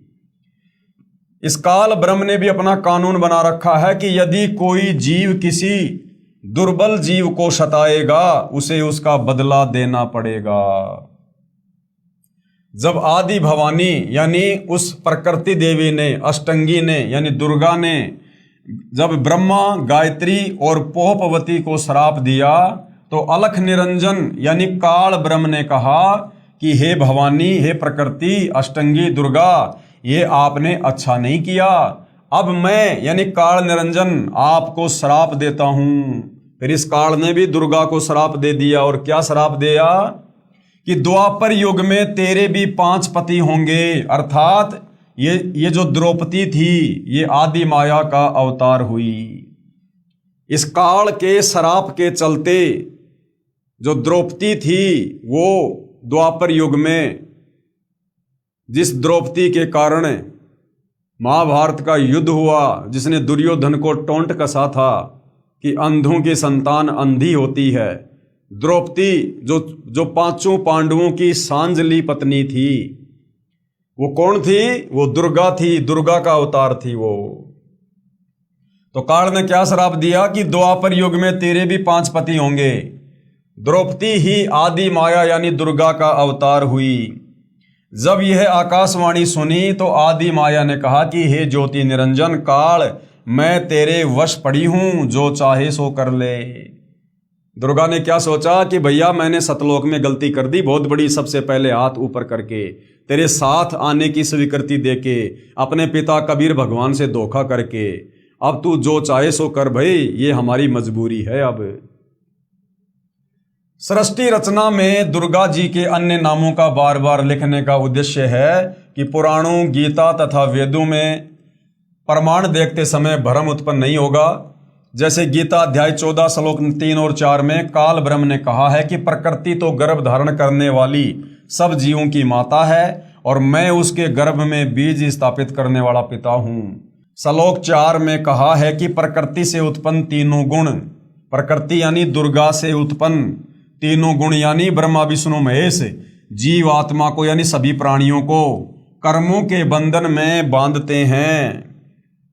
ये बार बार यहाँ पर जो दुर्गा के साथ में अष्टंगी, आदि माया, ये प्रकृति जो शब्द यूज किए जा रहे हैं ना, जो दुर्गा के ही नाम हैं, क्योंकि आगे चलकर जब हम शास्त्रों को पढ़ेंगे, गीता जी को पढ़ेंगे, तो इन शब्दों से दुर्गा जी को संबोधित किया गया है। इस प्रकरण में प्रकृति तो दुर्गा है तथा तीनों गुण, तीनों देवता यानी रजगुण ब्रह्मा, सतगुण विष्णु तथा तमगुण शिव के सांकेतिक नाम है। उसके बाद आगे इस पवित्र पुस्तक ज्ञान गंगा में पूज्य गुरुदेव जी ने क्या समझाया है सरस्वती रचना के माध्यम से। विष्णु का अपने पिता काल ब्रह्म की प्राप्ति के लिए प्रस्थान व माता का आशीर्वाद पाना। ब्रह्मा जी को तो उसका पिता मिला नहीं, ब्रह्म के दर्शन हुए नहीं, जो श्राप देना था दुर्गा ने उसको दे दिया। उसके बाद दुर्गा ने विष्णु को अपने दूसरे नंबर के बेटे को कहा कि बेटा आगे चलकर फिर तू भी बीच में टांग अड़ाएगा कि मैं भी अपने पिता के दर्शन करूंगा, फिर तुम सृष्टि कर्म को बाधित करोगे, तो बेटा तू भी कोशिश कर ले अपने पिता के दर्शन की, ताकि आगे चलकर फिर कोई बाधा उत्पन्न ना करे। तो विष्णु द्वारा अपने पिता काल ब्रह्म की प्राप्ति के लिए प्रस्थान करना और माता का आशीर्वाद पाना। इसके बाद विष्णु से प्रकृति यानी दुर्गा ने कहा कि पुत्र तू भी अपने पिता का पता लगा ले। तब विष्णु अपने पिताजी काल ब्रह्म का पता करते करते पाताल लोक में चले गए, जहां शेष नाग था। उसने विष्णु को अपनी सीमा में एंटर होते देखकर क्रोधित होकर जहर भरा फूंकार मारा। उसके विष के प्रभाव से विष्णु जी का रंग सांवला हो गया, जैसे स्प्रे पेंट हो जाता है। तब विष्णु ने चाहा कि इस नाग को मजा चखाना चाहिए कि इसने बेवजह मेरे ऊपर जहर की फुकार मार दी, मैंने इसका कुछ किया नहीं। तो विष्णु जी ने सोचा कि अब इसके मजा चखाना चाहिए अब इसको। तब ज्योति निरंजन यानी काल ने देखा कि अब विष्णु को शांत करना चाहिए। उस काल ने फिर आकाशवाणी की, ये सोचकर अगर तुम इसी प्रकार आपस में लड़ते रहोगे तो भैया मेरे लिए भोजन की व्यवस्था कौन करेगा, जीवों की उत्पत्ति कौन करेगा।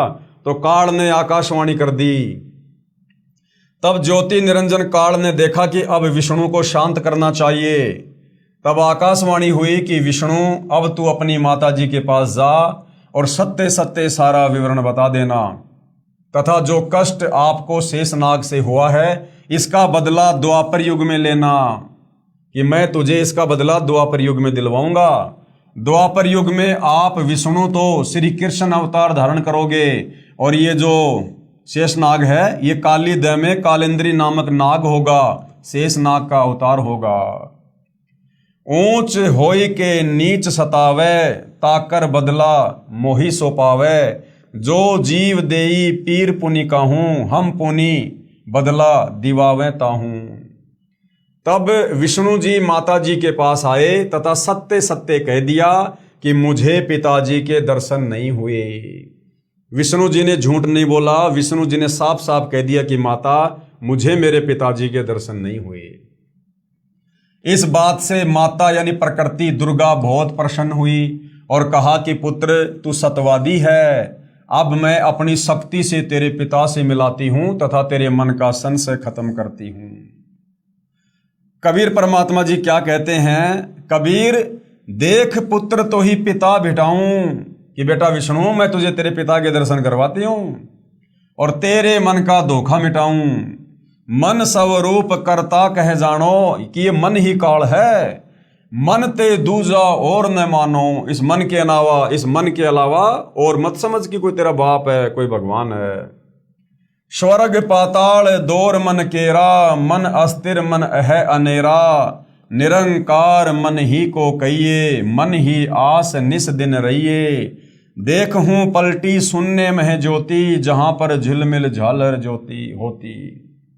इस प्रकार माता यानी अष्टंगी प्रकृति यानी दुर्गा ने विष्णु से कहा कि मन ही जग का करता है, यही ज्योति निरंजन है। ध्यान में जो 1000 ज्योतियां नजर आती है वही उसका असली रूप है। जो शंख घंटा आदि का बाजा सुना ये महास्वर्ग में निरंजन का ही बज रहा है। तब माता यानी अष्टंगी प्रकृति ने कहा कि हे पुत्र, तुम सब देवों के सरताज हो और तेरी हर कामना व कार्य मैं पूर्ण करूंगी। तेरी पूजा सर्व जग में होगी। आपने मुझे सच सच बताया है। काल के 21 ब्रह्मांडों के प्राणियों की विशेष आदत है कि अपनी व्यर्थ महिमा बनाता है। जैसे दुर्गा जी श्री विष्णु जी को कह रही है कि तेरी पूजा जग में होगी, मैंने तुझे तेरे पिता के दर्शन करा दिए। दुर्गा ने केवल प्रकाश दिखाकर श्री विष्णु जी को बहका दिया। श्री विष्णु जी भी प्रभु की यही स्थिति अपने अनुयायियों को समझाने लगे कि परमात्मा का केवल प्रकाश दिखाई देता है। अब दुर्गा ने विष्णु जी को बहला दिया कि देख, मैं तुझे तेरे बाप के दर्शन करवाती हूँ ब्रह्म के। और सहस्रार कमर में ध्यान लगवाकर जो 1000 ज्योतियां हैं, 1000 पंखड़ियों का वो कमल है सहस्रार कमल, तो वहां पर वो प्रकाश दिखा दिया और विष्णु जी को शांत कर दिया। विष्णु जी भी खुश हो गए कि हाँ, मैंने अपने पिता के दर्शन कर लिए। और आगे फिर विष्णु जी ने भी अपने भक्तों को वही ज्ञान प्रचार करना शुरू कर दिया। अब उस ब्रह्म की वास्तविक स्थिति का, परमात्मा की वास्तविक स्थिति का विष्णु को भी नहीं पता। जैसा उसको दुर्गा ने बहकाया वैसा ही आगे विष्णु जी ने प्रचार करना शुरू कर दिया कि भगवान का तो प्रकाश देखा जा सकता है। तो आगे चलकर फिर पूरी दुनिया ने ये मान लिया कि परमात्मा निराकार है, परमात्मा दिखाई नहीं देता, केवल परमात्मा का प्रकाश देखा जा सकता है। जिस कारण से पूरी दुनिया ने भगवान को निराकार मान लिया। जबकि भाइयों और बहनों, परमात्मा तो निराकार है ही नहीं, ये काल भी निराकार नहीं है, ये काल भी साकार है, लेकिन ये अव्यक्त रहता है, ये किसी को दर्शन नहीं देता है। परमात्मा निराकार है यानी विष्णु ने आगे बताना शुरू कर दिया। इसके बाद आदि भवानी यानी रुद्र महेश जी के पास गई, यानी शंकर जी के पास गई, अपने तीसरे बेटे के पास, तथा कहा कि महेश यानी शंकर, तू भी कर ले अपने पिता की खोज। तेरे दोनों भाइयों को तो तुम्हारे पिताजी के दर्शन हुए नहीं, उनको जो देना था वह प्रदान कर दिया मैंने, अब आप मांगो जो मांगना है। तब महेश ने कहा यानी शंकर जी ने कहा कि हे जननी यानी हे माता, मेरे दोनों बड़े भाइयों को पिता के दर्शन नहीं हुए, फिर प्रयत्न करना बेकार है। कृपया मुझे ऐसा वरदान दो कि मैं अमर यानी मृत्युंजय हो जाऊं, मैं कभी ना मरूं। तब माता ने कहा कि ये मैं नहीं कर सकती, हाँ युक्ति बता सकती हूं जिससे तेरी आयु सबसे लंबी बनी रहेगी। अब शंकर जी ने क्या कहा कि माता जी, जब मेरे दोनों भाइयों को मेरे पिता ने दर्शन नहीं दिए तो मैं तो प्रयत्न ही नहीं करूंगा, व्यर्थ है। लेकिन मुझे एक आशीर्वाद दे दो, मैं मृत्युंजय हो जाऊं, मैं कभी ना मरूं, अमर हो जाऊं। क्योंकि भाइयों और बहनों, हम सभी आत्माएं पहले सतलोक में थी और सतलोक में हम सब मृत्युंजय थे, हम कभी नहीं मरा करते थे, अमर थे। तो आत्मा को रह रहकर वो कसक रहती है कि मैं कभी ना मरूं, मैं कभी ना मरूं, मरने से डर लगता है। तो शंकर जी ने कहा कि माँ मुझे ऐसा वरदान दे दे कि मैं मृत्युंजय हो जाऊं। तो दुर्गा ने कहा कि बेटा 21 ब्रह्मांड में तो कोई भी मृत्युंजय नहीं है, कोई और वरदान मांग ले। तो दुर्गा ने क्या कहा कि बेटा मैं तुझे एक युक्ति बता सकती हूं जिससे तेरी आयु सबसे ज्यादा लंबी बनी रहेगी। विधि योग समाधि है, यानी तू बहुत ज्यादा समाधि लगाया कर, अपने श्वासों को रोक कर तू समाधि अवस्था में रहा कर। क्योंकि भाई और बहनों, हम सबका शरीर चाहे देवता हो, चाहे हम स्त्री पुरुष हों, चाहे हम मनुष्य हों, ये जो शरीर है ये श्वासों से चलता है। जितनी ज्यादा श्वासें बर्बाद होंगी उतनी जल्दी हमारी मृत्यु होगी। तो दुर्गा ने शंकर जी को विधि बता दी कि तू समाधि में रहकर श्वासों का कम से कम प्रयोग किया कर, इससे तेरी उम्र लंबी हो जाएगी। इसलिए महादेव यानी शंकर जी ज्यादातर समाधि में ही रहते हैं। इस प्रकार माता यानी अष्टंगी प्रकृति ने, दुर्गा ने तीनों पुत्रों को विभाग बांट दिए। कौन कौन से विभाग बांट दिए? रजगुण विभाग ब्रह्मा जी को दे दिया, सतगुण विभाग विष्णु जी को और तमगुण शंकर जी को। भगवान ब्रह्मा जी को काल लोक में लख 84 के चोले यानी शरीर रचने बनाने का अर्थात रजोगुण प्रभावित करके संतान उत्पत्ति के लिए विवश करके जीव उत्पत्ति कराने का विभाग प्रदान किया। जितने भी प्राणी 21 ब्रह्मांड में, तीनों लोकों में, पृथ्वीलोक, स्वर्गलोक, पाताल लोक में जितने भी प्राणी हैं, चाहे गधा, कुत्ता, सुअर, स्त्री, पुरुष, जो बच्चे पैदा करने की जो इच्छा जागृत होती है, विषय वासना, काम वासना, संभोग करने की, सेक्स करने की, ये ब्रह्मा जी के रजोगुण के दबाव के कारण होती है। तो रजोगुण का जो विभाग था वो दुर्गा ने श्री ब्रह्मा जी को दे दिया और भगवान विष्णु जी को इन जीवों के पालन पोषण कर्म अनुसार करने तथा मोह ममता उत्पन्न करके स्थिति बनाए रखने का विभाग दिया और आपस में एक दूसरे को मोह ममता में बांध के रखने का जो शतोगुण का विभाग है, ये मेरा खेत, ये मेरी प्रॉपर्टी, ये मेरा प्लॉट, एक एक इंच जमीन के लिए लोग मुकदमा कर देते हैं, लड़ मरते हैं, भाई भाई को मार देता है। तो ये जो मोह ममता है, जो ये संपत्ति के प्रति, अपने बेटा बेटी के प्रति, ये श्री विष्णु जी के सतोगुण के प्रभाव के कारण है, जो दुर्गा ने इसको विष्णु जी को दिया। भगवान विष्णु जी को इन जीवों के पालन पोषण करने तथा मोह ममता उत्पन्न करके स्थिति बनाए रखने का विभाग दिया। फिर तीसरे भगवान शंकर जी को क्या दिया?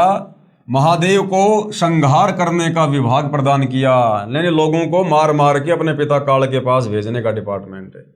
क्योंकि इनके पिता निरंजन को, काल को, ब्रह्म को 1 लाख मानव शरीरधारी जीव प्रतिदिन खाने पड़ते हैं।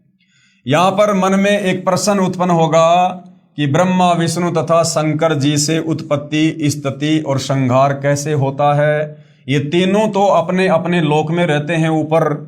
तो गुरुदेव भगवान कैसे समझा रहे हैं कि ऊपर के लोक में बैठकर भी ये नीचे के लोकों के जीवों को कैसे प्रभावित करते हैं। जैसे आजकल संचार प्रणाली को, यानी जो हम लोग बात करते हैं मोबाइल से, जैसे आजकल संचार प्रणाली को चलाने के लिए उपग्रहों को ऊपर आसमान में छोड़ा जाता है और वे नीचे पृथ्वी पर संचार प्रणाली को चलाते हैं। यानी ऊपर अंतरिक्ष में तो उपग्रह होते हैं, सैटेलाइट होती हैं, और नीचे उन सैटेलाइट से निकल रही वो तरंगें नीचे का जो टावर होता है वहाँ आती है, वहाँ से हम सब के मोबाइल में आती है और हम सब आपस में बातचीत करते हैं। तो इसी प्रकार ब्रह्मा, विष्णु, महेश ऊपर अपने अपने लोक में बैठकर वहाँ से अपने गुणों के प्रभाव से लोगों को प्रभावित करके अपना कार्य करते हैं। ठीक इसी प्रकार ये तीनों देव जहाँ भी रहते हैं, इनके शरीर से निकलने वाले सूक्ष्म गुण की तरंगें तीनों लोकों में अपने आप हर प्राणी पर प्रभाव बनाए रखते हैं। दूसरा उदाहरण गुरुदेव ने दिया, जैसे हम अपने घर में रहते हैं और घर में 3 कमरे हैं और रसोई में माता बहनें खाना बनाती हैं और जब वो सब्जी में छोकन लगाती हैं तो दूसरे कमरे में बैठे व्यक्तियों को भी ऑटोमेटिक छींक आना शुरू हो जाती है। क्योंकि छोकन कहाँ लगा? रसोई में। रसोई में छोकन लगने से मिर्च की जो सूक्ष्म जो वो तरंगे थी वो दूसरे कमरे में बैठे व्यक्तियों को भी प्रभावित कर रही हैं, उनको भी छींक आ रही है, वो छींकने के लिए विवश हो रहे हैं। इसी प्रकार ब्रह्मा, विष्णु, महेश ऊपर अपने अपने लोकों में बैठकर और अपने अपने जो गुण हैं, रजगुण, सतगुण, तमगुण, इसका प्रभाव तीनों लोकों में बनाए हुए हैं और पूरे प्राणी तीनों गुणों के विवश रहते हैं। उपरोक्त विवरण एक ब्रह्मांड में ब्रह्म यानी काल की रचना का है। ये जो रचना जो बताई जा रही है सारी ब्रह्मा, विष्णु, महेश के द्वारा उत्पत्ति करना, ये काल के जो 21 ब्रह्मांड है ना, उनमें केवल एक ब्रह्मांड में ये काल सृष्टि का कार्य करता है। उपरोक्त विवरण एक ब्रह्मांड में ब्रह्म यानी काल की रचना का है। ऐसे ऐसे क्षर पुरुष यानी काल के 21 ब्रह्मांड हैं, परंतु क्षर पुरुष यानी काल स्वयं व्यक्त अर्थात वास्तविक शरीर रूप में सबके सामने नहीं आता। ये छुप के रहता है 21वें ब्रह्मांड में। अगर ये किसी को दर्शन भी देता है, किसी को मिलता भी है, तो ये अपने बेटों के रूप बना लेता है। ब्रह्मा, विष्णु, महेश का रूप बना लेगा, किसी और का रूप बना लेगा। ये 1000 कला का स्वामी है। ये काल 1000 रूप एक समय में बना सकता है किसी का भी, लेकिन अपने ओरिजिनल वास्तविक काल रूप में ये किसी को दर्शन नहीं देता। ये इसने सौगंध खा रखी है। उसी को प्राप्त करने के लिए तीनों देवों ब्रह्मा जी, विष्णु जी तथा शिव जी को वेदों में वर्णित विधि अनुसार भरकर साधना करने पर भी ब्रह्म यानी काल के दर्शन नहीं हुए। क्यों? क्योंकि काल ने प्रतिज्ञा कर रखी है कि मैं कभी किसी को अपने वास्तविक काल रूप में दर्शन नहीं दूंगा। जिस कारण से ब्रह्मा विष्णु महेश समाधि लगाते रहते हैं, कोशिश करते रहते हैं, लेकिन ये दर्शन नहीं कर पाते। बाद में ऋषियों ने वेदों को पढ़ा, उसमें लिखा है कि अग्ने तनूर असी, पवित्र यजुर्वेद अध्याय 1 मंत्र नंबर 15 कि भाई परमात्मा सशरीर है, तथा पवित्र यजुर्वेद अध्याय 5 मंत्र 1 में लिखा है कि अग्ने तनूर असी विष्णवे तवा सोमस्य तनूर असी। इस मंत्र में 2 बार वेद गवाही दे रहा है कि सर्वव्यापक सर्वपालक कर्ता सत्य पुरुष सशरीर है, यानी वो कबीर परमात्मा सारी सृष्टि का मालिक, जिस कबीर भगवान ने इस काल को, दुर्गा को, हम सबको अपनी गलतियों के चलते सतलोक से निष्कासित किया था, जिसकी जानकारी इस काल ने, इस ब्रह्म ने छुपा दी। परमात्मा ने इसको 5 वेद दिए थे। 5वां वेद जिसमें परमात्मा की जानकारी थी, सतलोक की जानकारी थी, वो सारी जानकारी इस काल ब्रह्म ने छुपा दी ताकि मेरा भांडा फोड़ना हो जाए। और 4 वेद, जिन 4 वेदों में केवल इस काल तक की जानकारी है, उस परमात्मा की केवल हल्की फुल्की जानकारी है, वो 4 वेद इस काल ने समुद्र मंथन के दौरान दुर्गा के माध्यम से ब्रह्मा को दिलवा दिए। और उन्हीं 4 वेदों का ज्ञान आगे ब्रह्मा जी के वंशजों ने संसार में फैला दिया। तो 4 वेदों में कंप्लीट जानकारी परमात्मा की नहीं है, केवल हल्की फुल्की जानकारी है कि परमात्मा का नाम क्या है, कबीर देव है, और वो परमात्मा सशरीर है। वो परमात्मा सशरीर है, सतलोक में रहता है, तेजोमय शरीर है। और उस परमात्मा की प्राप्ति के लिए किसी तत्वदर्शी संत की, धीरा नाम संत की खोज करनी पड़ेगी। वेदों में कंप्लीट जानकारी नहीं है, जिस कारण से पूरी दुनिया भक्ति और भगवान की परिभाषा से कोसों दूर बैठी है। पवित्र यजुर्वेद अध्याय 40 मंत्र 8 में कहा है कि कबीर मनीषी जिस परमेश्वर की सर्व प्राणियों को चाहत है, वह कबीर अर्थात कबीर है। साफ साफ कबीर भगवान का नाम लिखा हुआ है यजुर्वेद अध्याय 40 मंत्र 8 में। उसका शरीर बिना नाड़ी का, ऐसनावीरम का है, बिना नाड़ी का है, हाड़मास का शरीर नहीं है कबीर भगवान का। शुक्रम यानी वीर्य से बनी, 5 तत्व से बनी, भौतिक अकायम काया रहित है। जैसे आप और हमारा शरीर शुक्र से बना है, वीर्य से बना है, माता पिता के सहयोग से बना है, 5 तत्व का बना है, हाड़ मांस का बना हुआ है। कबीर परमात्मा का शरीर ऐसा नहीं है। वह सर्व का मालिक, सर्वोपरि सतलोक में विराजमान है। उस परमेश्वर का तेज पुंज का स्वयं प्रकाशित शरीर है, जो शब्द रूप अर्थात अविनाशी है। वही कबीर देव अर्थात कबीर परमेश्वर है, जो सर्व ब्रह्मांडों की रचना करने वाला, सर्व ब्रह्मांडों का रचनहार, स्वयंभू यानी स्वयं प्रकट होने वाला, यथा तथ्य अर्थान वास्तव में शाश्वत यानी अविनाशी है। गीता अध्याय 15 श्लोक नंबर 17 में भी प्रमाण है कि उत्तम पुरुष तु अन्य परमात्मा इति उदाहरत, ये लोक तरम अवश्य विभर्ति अव ईश्वरे। गीता अध्याय 15 श्लोक नंबर 16 में 2 भगवानों की जानकारी है, क्षर पुरुष और अक्षर पुरुष की। क्षर पुरुष ये काल और अक्षर पुरुष 7 संग ब्रह्मांड का स्वामी। उसके बाद गीता अध्याय 15 श्लोक नंबर 17 में कहा है कि जो उत्तम पुरुष है, यानी जो सर्वश्रेष्ठ भगवान है, परमात्मा है, वो तो गीता अध्याय 15 श्लोक 16 में बताए गए दोनों भगवानों से अलग है, क्षर और अक्षर पुरुष से अलग है, जो तीनों लोकों में प्रवेश करके सबका पालन पोषण करता है, जिसने सारे ब्रह्मांडों को रचा है। भावार्थ है कि पूर्ण ब्रह्म का शरीर का नाम कबीर यानी कबीर देव है। पूर्ण ब्रह्म, ये काल भी अपने आप को क्या कहता है? ब्रह्म। और एक होता है पूर्ण ब्रह्म। पूर्ण ब्रह्म यानी वास्तव में परमात्मा, जबकि काल को केवल क्या कहते हैं? ब्रह्म, क्योंकि इसने भी अपने आप को ब्रह्म साबित कर दिया जीवों को धोखा देने के लिए, जबकि इसका वास्तव में नाम है ज्योति निरंजन। तो पूर्ण ब्रह्म का मतलब है कबीर भगवान, कंप्लीट परमात्मा। भावार्थ है कि पूर्ण ब्रह्म यानी कबीर भगवान का शरीर का नाम कबीर देव है। उस परमेश्वर का शरीर नूर तत्व से बना है। परमात्मा का शरीर अति सूक्ष्म है, जो उस साधक यानी भगत को दिखाई देता है जिसकी दिव्य दृष्टि खुल चुकी है। इस प्रकार जीव का भी सूक्ष्म शरीर है, जिसके ऊपर 5 तत्व का खोल है, अर्थात 5 तत्व की काया चढ़ी होती है, जो माता पिता के सहयोग से शुक्रम यानी वीर्य से बनी है। शरीर त्यागने के पश्चात भी जीव का सूक्ष्म शरीर साथ रहता है। वह शरीर उसी भगत को दिखाई देता है जिसकी दिव्य दृष्टि खुल चुकी होती है। इस प्रकार परमात्मा व जीव की स्थिति को समझिए।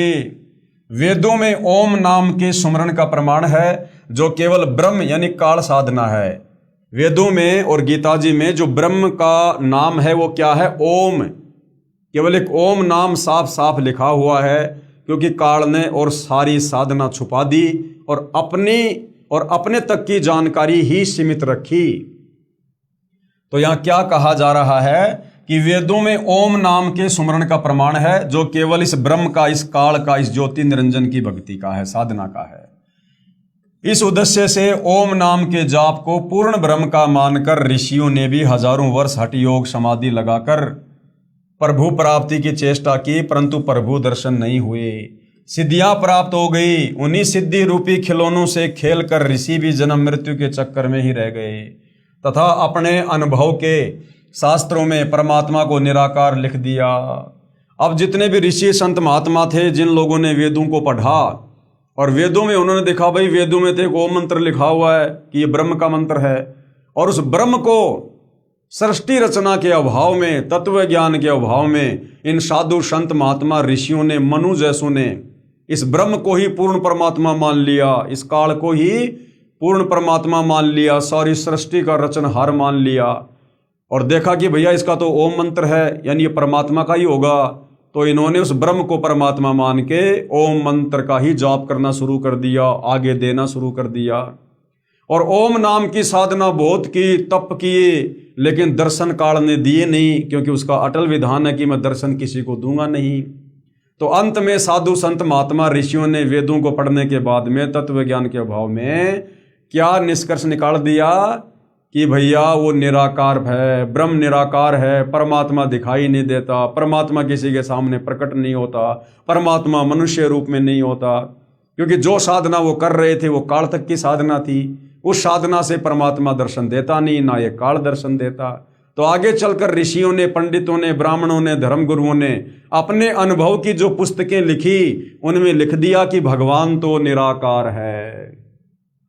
और फिर आम व्यक्तियों ने उनकी बातों को सत्य मान लिया कि भैया हम तो ना संस्कृत जानते, ना शास्त्रों को जानते, और ये बड़े बड़े विद्वान, संस्कृत के प्रकांड ज्ञाता, बड़ी बड़ी यूनिवर्सिटी में, गुरुकुलों में ये पढ़ के आए हुए हैं, मुंह जुबानी इनको सारे श्लोक याद हैं, तो भैया ये जो बता रहे हैं बिल्कुल सही होगा। तो आम व्यक्तियों ने भी, आम समाज ने भी उन साधु संत महात्माओं के आधे अधूरे ज्ञान के कारण भगवान को निराकार ही मान लिया कि भगवान दर्शन नहीं देता।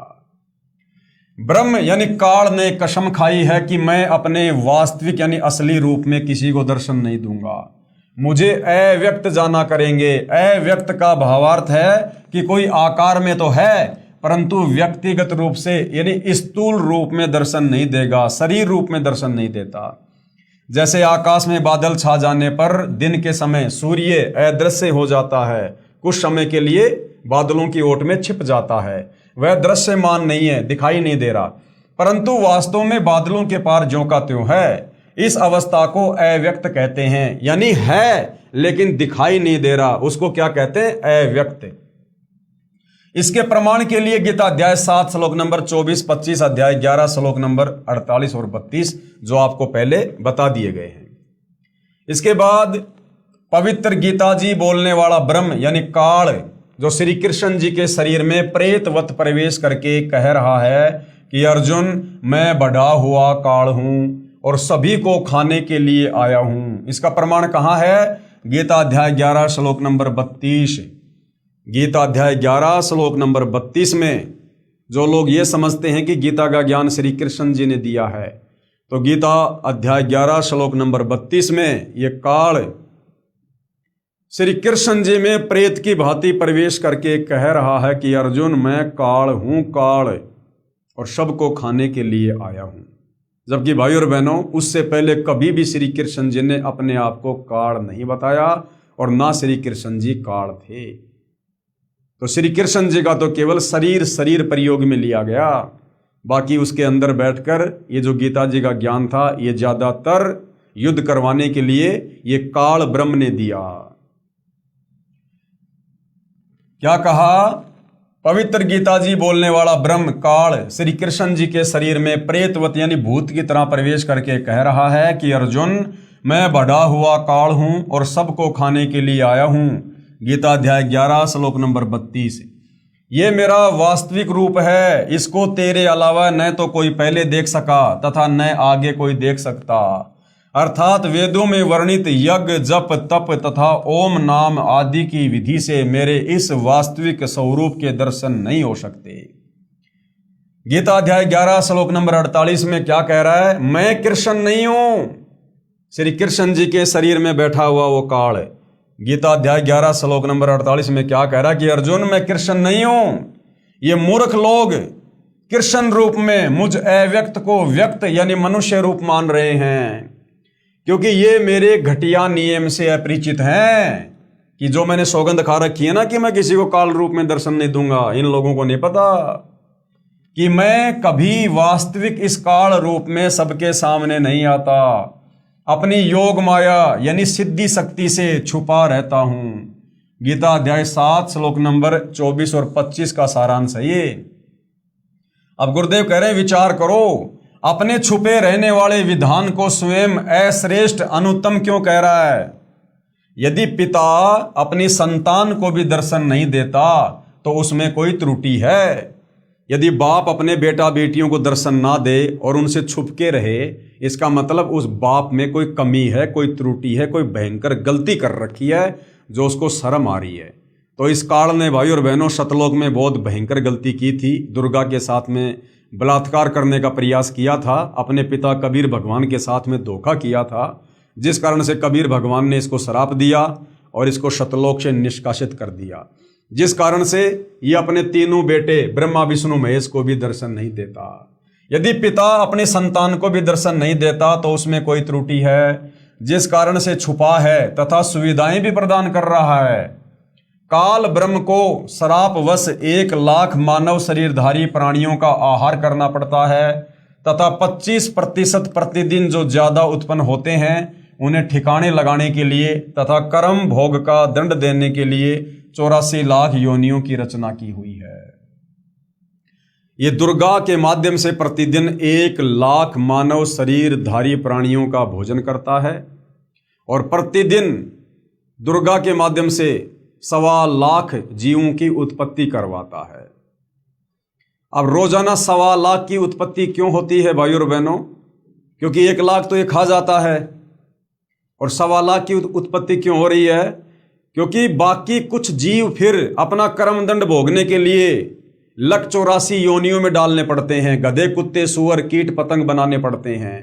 तो उसकी क्षतिपूर्ति करने के लिए इसको 25% एक्स्ट्रा पैदा करवाने पड़ते हैं ताकि 1 लाख ये खाता रहे। यदि सबके सामने बैठकर किसी की बेटी, किसी की पत्नी, किसी के बेटे, माता पिता को खाएगा तो सबको ब्रह्म से घृणा हो जाए तथा जब भी कभी पूर्ण परमात्मा कबीर अग्नि, कबीर देव, कबीर परमात्मा स्वयं आए या अपना कोई संदेश वाग दूत भेजे तो सभी प्राणी सत भक्ति करके काल के जाल से निकल जाएंगे। ये दर्शन क्यों नहीं देता? ये 21वें ब्रह्मांड में उस ब्रह्मलोक में छुपकर क्यों खाता है जीवों को प्रतिदिन 1 लाख को?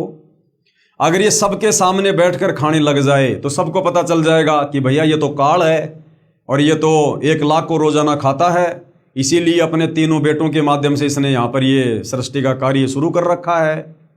ये तो आप और हमारी खेती करवा रहा है। खेती यहाँ पर जैसे किसान गेहूं की खेती करता है अपने लिए, अपने परिवार के लिए, उसी प्रकार ये काल तो हम जीवों की रजगुण ब्रह्मा के माध्यम से काम वासना से उकसाकर ये हमारी कोई यहाँ पर खेती कर रहा है अपने भोजन के लिए, तो सबको पता चल जाएगा। और जब कभी परमात्मा यानी परमात्मा तो आते रहते हैं सतलोक से यहाँ चलकर तत्वदर्शी संत के रूप में, तो जब वो कबीर भगवान यहाँ आए और हमें ये सारी राम कहानी बताए, सृष्टि रचना कि ये काल क्यों है, क्यों खाता है, क्यों आया यहाँ पर, क्यों तुम जन्म रहे हो, मर रहे हो, क्यों तुम्हारा कभी बेटा मर जाता, कभी बेटी मर जाती है, क्यों इस काल को रहम नहीं आता जिसको तुम भगवान मानकर पूज रहे हो। क्या भगवान किसी का बेटा बेटी मारता है क्या, अकाल मौत करता है क्या? तो सब जीवों को राम कहानी समझ में आ जाएगी सृष्टि रचना सुनकर। तो सारे के सारे इस काल की जेल से बाहर निकलने का प्रयास करेंगे और तत्वदर्शी संत की शरण में आकर अपनी आत्मा का कल्याण करवा लेंगे। और सारे जीव 21 ब्रह्मांड से बाहर चले जाएंगे तो फिर यहां पर काल क्या खाएगा? इसलिए काल को डर है, इसलिए ये 21वें ब्रह्मांड में बैठकर अकेला खाता है और किसी को भेद नहीं लगने देता। फिर इसका भेद स्वयं वो कबीर भगवान शतलोक से चलकर पृथ्वी लोक पर तत्वदर्शी संत के रूप में प्रकट होकर अपना तत्व ज्ञान देकर सृष्टि रचना के माध्यम से खुद ही बताता है, जो आज सतगुरु रामपाल जी बता रहे हैं। इसलिए धोखा देकर रखता है तथा पवित्र गीता अध्याय 7 श्लोक 18, 24, 25 में अपनी साधना से होने वाली मुक्ति यानी गति को भी अनुत्तम यानी अति अश्रेष्ठ घटिया बता रहा है तथा अपने विधान नियम को भी अनुत्तम अश्रेष्ठ कहा है। गीता अध्याय 7 श्लोक नंबर 18 में ये काल अपनी साधना को भी, ओम नाम की भक्ति को भी घटिया अनुत्तम कह रहा है कि भैया मेरी ओम नाम की साधना करके तुम कहाँ जाओगे? ब्रह्मलोक में जाओगे। ब्रह्मलोक में थोड़े बहुत दिन सुख भोग लोगे, फिर तुम्हारा जब वो पुण्य समाप्त होगा, भक्ति कमाई खर्च होगी, फिर तुम्हें नीचे आना पड़ेगा, नरक में भी जाना पड़ेगा, जन्म मरण के चक्कर में भी आना पड़ेगा, गधा कुत्ता सुअर लक 84 में भी जाना पड़ेगा। इसलिए काल गीता अध्याय 7 श्लोक नंबर 18 में अपनी खुद की ब्रह्म साधना को भी अनुत्तम अश्रेष्ठ घटिया बता रहा है कि मेरी भक्ति से भी जन्म मरण का रोग समाप्त नहीं हो सकता, तुम सतलोक नहीं जा सकते। इसलिए धोखा देकर रखता है तथा पवित्र गीता अध्याय 7 श्लोक 18, 24, 25 में अपनी भक्ति यानी ओम नाम की साधना से होने वाली मुक्ति यानी उस गति को भी अनुत्तम यानी अति अश्रेष्ठ कहा है तथा अपने विधान यानी मैं कभी किसी को दर्शन नहीं दूंगा, अपने नियम को भी अनुत्तम यानी अश्रेष्ठ कहा है। प्रत्येक ब्रह्मांड में बने ब्रह्मलोक में एक महास्वर्ग बनाया है इस काल ने। महास्वर्ग में एक स्थान पर नकली सतलोक बना रखा है, नकली अलख लोक बना रखा है, नकली अगम लोक तथा नकली अनामी लोक की रचना प्राणियों को धोखा देने के लिए प्रकृति यानी दुर्गा आदि माया द्वारा करवा रखी है। यानी इस काल ने भी अपने 21 ब्रह्मांड में इसने सतलोक की डुप्लीकेट रचना करवा रखी है जीवों को धोखा देने के लिए। अनामी लोक, अगम लोक, अलख लोक, शतलोक ये नकली लोक बनवा रखे हैं। कबीर साहिब का एक शब्द है, कर नैनो दीदार महल में प्यारा है। उसमें वाणी है कि काया भेद किया निर्वारा, ये सब रचना पिंड मंझारा है। माया अविगत जाल पसारा, सो कारीगर भार्या है। आदि माया की नी चतुराई और झूठी बाजी पिंड दिखाई। अविगत रचना रची अंडमाही, वाका प्रतिबिंब डारा है। काया भेद किया निर्वारा और ये सब रचना पिंड मंझारा, एक ब्रह्मांड की रचना इस काल ने शरीर में करवा रखी है। और माया अविगत जाल पसारा और दुर्गा के माध्यम से, ब्रह्मा विष्णु महेश के माध्यम से अपना पूरा जाल फैला रखा है काल ने जीवों को फंसाने के लिए। सो कारीगर भारा है, ये जो काल है ये भी भयंकर कारीगर है। आदि माया की नी चतुराई, इस दुर्गा ने चतुराई कर रखी है, झूठी बाजी पिंड दिखाई। नकली शतलोक, नकली अगम लोक, नकली अनामी लोक की रचना इस एक ब्रह्मांड में इस काल ने दुर्गा के माध्यम से जीवों को फंसाने के लिए करवा रखी है। अविगत रचना रची अंडमाही, वाका प्रतिबिंब डारा है। एक ब्रह्मांड में अन्य लोकों की भी रचना है, जैसे श्री ब्रह्मा जी का लोक, श्री विष्णु जी का लोक, श्री शिव जी का लोक, जहां पर बैठकर तीनों प्रभु यानी ब्रह्मा विष्णु महेश नीचे के 3 लोकों स्वर्ग लोक, इंद्र का लोक, पृथ्वी लोक तथा पाताल लोक पर एक ब्रह्मांड का ये चित्र है भाइयों और बहनों। पूरा यहां पर गुरुदेव भगवान ने बनाकर समझा रखा है। ये एक ब्रह्मांड का पूरा चित्र इस काल में दुर्गा के माध्यम से सेट जो है ये करवा रखा है। ये सबसे ऊपर ये सतोगुण प्रधान क्षेत्र है, जहां पर ये काल स्वयं महाविष्णु रूप में रहता है और अपनी पत्नी दुर्गा को महालक्ष्मी रूप में रखता है। यहाँ पर जो संतान उत्पन्न होती है उसको ये विष्णु का नाम देते हैं। ये तमोगुण प्रधान क्षेत्र है, जहाँ पर ये काल स्वयं महाशिव रूप में रहता है, अपनी पत्नी दुर्गा को महापार्वती रूप में रखता है। और जो बच्चा ये लोग यहाँ पर शारीरिक संबंध बना के पैदा करते हैं उसको तमोगुण युक्त कर देते हैं, उसका नाम शंकर रखते हैं। फिर ये रजोगुण प्रधान क्षेत्र है, यहाँ पर स्वयं ये काल महाब्रह्मा रूप में रहता है, अपनी पत्नी दुर्गा को महासावित्री रूप में रखता है। और जो संतान यहाँ पर शारीरिक संभोग के द्वारा ये उत्पन्न करते हैं उसको रजोगुण युक्त कर देते हैं और उसका नाम ये रख देते हैं ब्रह्मा। ये दुर्गा जी का लोक है यहाँ पर। और इस दुर्गा के माध्यम से काल ने यहाँ पर ये नकली अनामी लोक, नकली अगम लोक, नकली अलख लोक, नकली सतलोक की रचना करवा रखी है। ये महाइंद्र का द्वीप है और बहुत सारी जो रचना है काल ने यहाँ पर जो है ये करवा रखी है। ज्योति निरंजन काल ब्रह्म के लोक 21 ब्रह्मांड का लघु चित्र, ये इसका टोटल 21 ब्रह्मांड है भाई और बहनों। टोटल 21 ब्रह्मांड को इस प्रकार इसने एक अंडे के आकार में इसको पैक कर रखा है पूरे को। ये टोटल इसके 21 ब्रह्मांड हैं, 21 ब्रह्मांड है। 21 ब्रह्मांडों को टोटल इस काल ने कैद किया हुआ है। और 21 ब्रह्मांडों को इसने किस प्रकार से सेट कर रखा है? इसने 4 महाब्रह्मांड बनाए। ये 4 महाब्रह्मांड काल ने बनाए। ये 4 जो आप देख रहे हो ना ये अंडे की आकृति, ये काल ने 4 महाब्रह्मांड बनाए। और एक महाब्रह्मांड में इसने 5 ब्रह्मांडों को सेट कर दिया। इसके पास में टोटल कितने ब्रह्मांड है? 21 ब्रह्मांड है। तो इसने एक महाब्रह्मांड में 5 ब्रह्मांड सेट कर दिए इस प्रकार से। तो इसके 20 ब्रह्मांड तो यहां पर 4 महाब्रह्मांडों में सेट हो गए इनमें। और फिर इसने एक महाब्रह्मांड जितनी जगह इसने सबसे ऊपर अपने स्वयं के रहने के लिए जो है इसने जो है सुरक्षित रख ली। यानी इसके 20 ब्रह्मांड तो इन 4 महाब्रह्मांडों में आ गए और एक ब्रह्मांड इसने खुद के लिए यहां पर अपना सेट कर लिया जिस पर ये स्वयं रहता है। इसके अलावा जहां पर कोई नहीं जा सकता है इसकी मर्जी के बिना, इसकी आज्ञा के बिना। और यहां पर इसने नकली अनामी लोक, नकली अगम लोक, नकली अलख लोक, नकली सतलोक की रचना कर ली जीवों को धोखा देने के लिए। और इस तरफ इसने 12 अचिंत भक्तों का निवास स्थान बना लिया। अभी काल ने अपने 21वें ब्रह्मांड के पास में ये 4 लोक क्यों बनाए? इसने धोखा देने के लिए, अनामी लोक, अगम लोक, अलख लोक, सतलोक। जब तत्वदर्शी संत रूप में कबीर भगवान इस धरती पर प्रकट होते हैं, अपना ज्ञान देते हैं, विशेषकर ये कलयुग की बिचली पीढ़ी का समय जो आप और हमें नसीब है, जिस समय हम पूर्ण भक्ति का पूर्ण कोर्स करके सतलोक जा सकते हैं, वास्तव में मोक्ष प्राप्त कर सकते हैं। तो इस समय कबीर भगवान स्वयं आते हैं तत्वदर्शी संत के रूप में, जैसे वर्तमान में सतगुरु रामपाल जी के नाम से आए हुए हैं। तो वर्तमान में गुरुदेव हमें भक्ति का कंप्लीट कोर्स दे रहे हैं, प्रथम नाम, शतनाम, सार नाम, सब कुछ। तो जो भगत सतनाम ले लेंगे, सार नाम ले लेंगे और किसी कारण से वो पार नहीं हो पाए, मोक्ष नहीं करवा पाए अपनी किसी भी कमजोरी के चलते, तो फिर उन भगत आत्माओं की जो सतनाम की जो कमाई है, उस सतनाम की कमाई को ये काल यहाँ पर नकली सतलोक में बैठाकर, नकली अगम लोक में बैठाकर, नकली अनामी लोक में बैठाकर यहाँ पर ये उसकी बर्बाद करवा देता है। और यहाँ पर जो 12 ये भक्तों का जो निवास है, यहाँ पर ये विशेष 12 आत्माओं को रिजर्व में रखता है। 12 आत्माओं को ये अलग से छांट के रखता है। कौन 12 आत्मा? जो इस कलयुग की बिचली पीढ़ी में सतगुरु रामपाल जी से उपदेश लेकर भक्ति तो खूब करेंगे, दान धर्म खूब करेंगे, सतनाम का जाप करेंगे, सार नाम भी ले लेंगे, लेकिन वो पार नहीं हो पाएंगे मर्यादा तोड़ने के चलते या फिर मन में विश्वास ना होने के कारण। तो उनके पास भक्ति जबरदस्त हो जाएगी।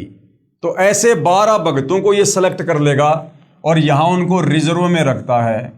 और इनका फिर ये कब इनका मिसयूज करेगा?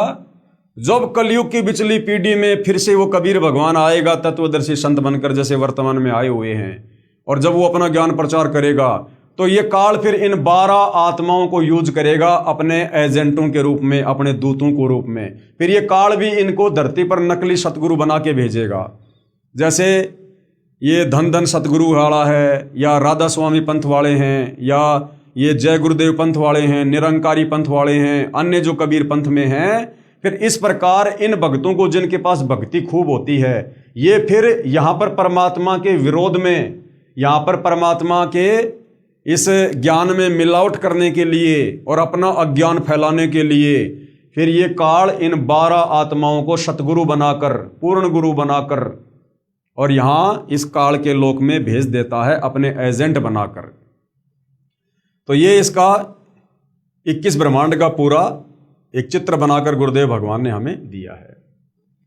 एक विभाग के मालिक बनकर प्रभुता करते हैं कौन? ये ब्रह्मा विष्णु महेश एक एक विभाग के मालिक बनकर यहाँ पर तीनों लोकों में ये राज करते हैं। रजगुण ब्रह्मा, सतगुण विष्णु, तमगुण शंकर। तथा अपने पिता काल के खाने के लिए प्राणियों की उत्पत्ति, स्थिति तथा संहार का कार्यभार संभालते हैं। ये ब्रह्मा विष्णु महेश तो मैनेजर हैं इस काल के भोजन का प्रबंध हो रहा है। यानी भाई और बहनों, ये काल इस 21 ब्रह्मांड में कोई बिजनेस नहीं कर रहा, इसको कोई मतलब नहीं है। इसने जो गलती सतलोक में की थी, इसको श्राप लगा कि तू प्रतिदिन 1 लाख मानव शरीरधारी प्राणियों के सूक्ष्म शरीर से निकली वासना खाएगा। तो भाई और बहनों, यहां पर इसने अपनी भूख शांत करने के लिए, अपनी भूख मिटाने के लिए इसने दुर्गा के माध्यम से पूरा प्रपंच फैला रखा है ब्रह्मा विष्णु महेश की आड़ में। और ये केवल इस ब्रह्मा से, रजोगुण के माध्यम से आप और हम जीवों से उत्पत्ति करवाता है। हम बेटा बेटी जो पैदा कर रहे हैं ना काम वासना के वशीभूत होकर, ये काल अपने भोजन के लिए करवा रहा है। हम काल की खुराक तैयार कर रहे हैं यहाँ पर, और कोई काम नहीं है इसका। ये अपना कर्म भोग रहा है यहाँ पर, अपनी भूख मिटा रहा है। ये तीनों प्रभुओं की भी जन्म व मृत्यु होती है। इन तीनों भगवानों की, ब्रह्मा विष्णु महेश की भी जन्म और मृत्यु होती है। तब काल इन्हें भी खाता है और इनको भी ये काल इसी प्रकार से तपस्या पे भून भून के इनके सूक्ष्म शरीर से वासना निकाल निकाल के खाता है। ये काल अपने तीनों बेटों को भी नहीं छोड़ता।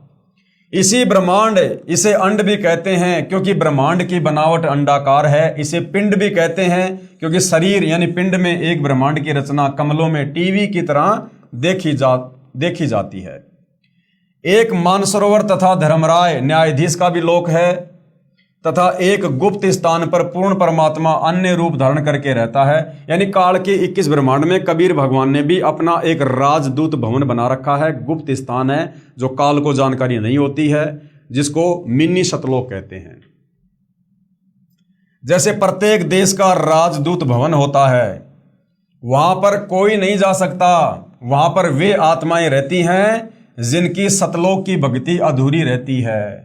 यानी मिनी सतलोक में, जो इसी काल के 21 ब्रह्मांड में है, जहां कोई नहीं जा सकता है, वहां वो आत्मा रहती हैं जिनकी सतलोक जाने वाली भक्ति कुछ अधूरी रह जाती है। तो परमात्मा उन आत्माओं को बीज रूप में वहां पर रख देता है।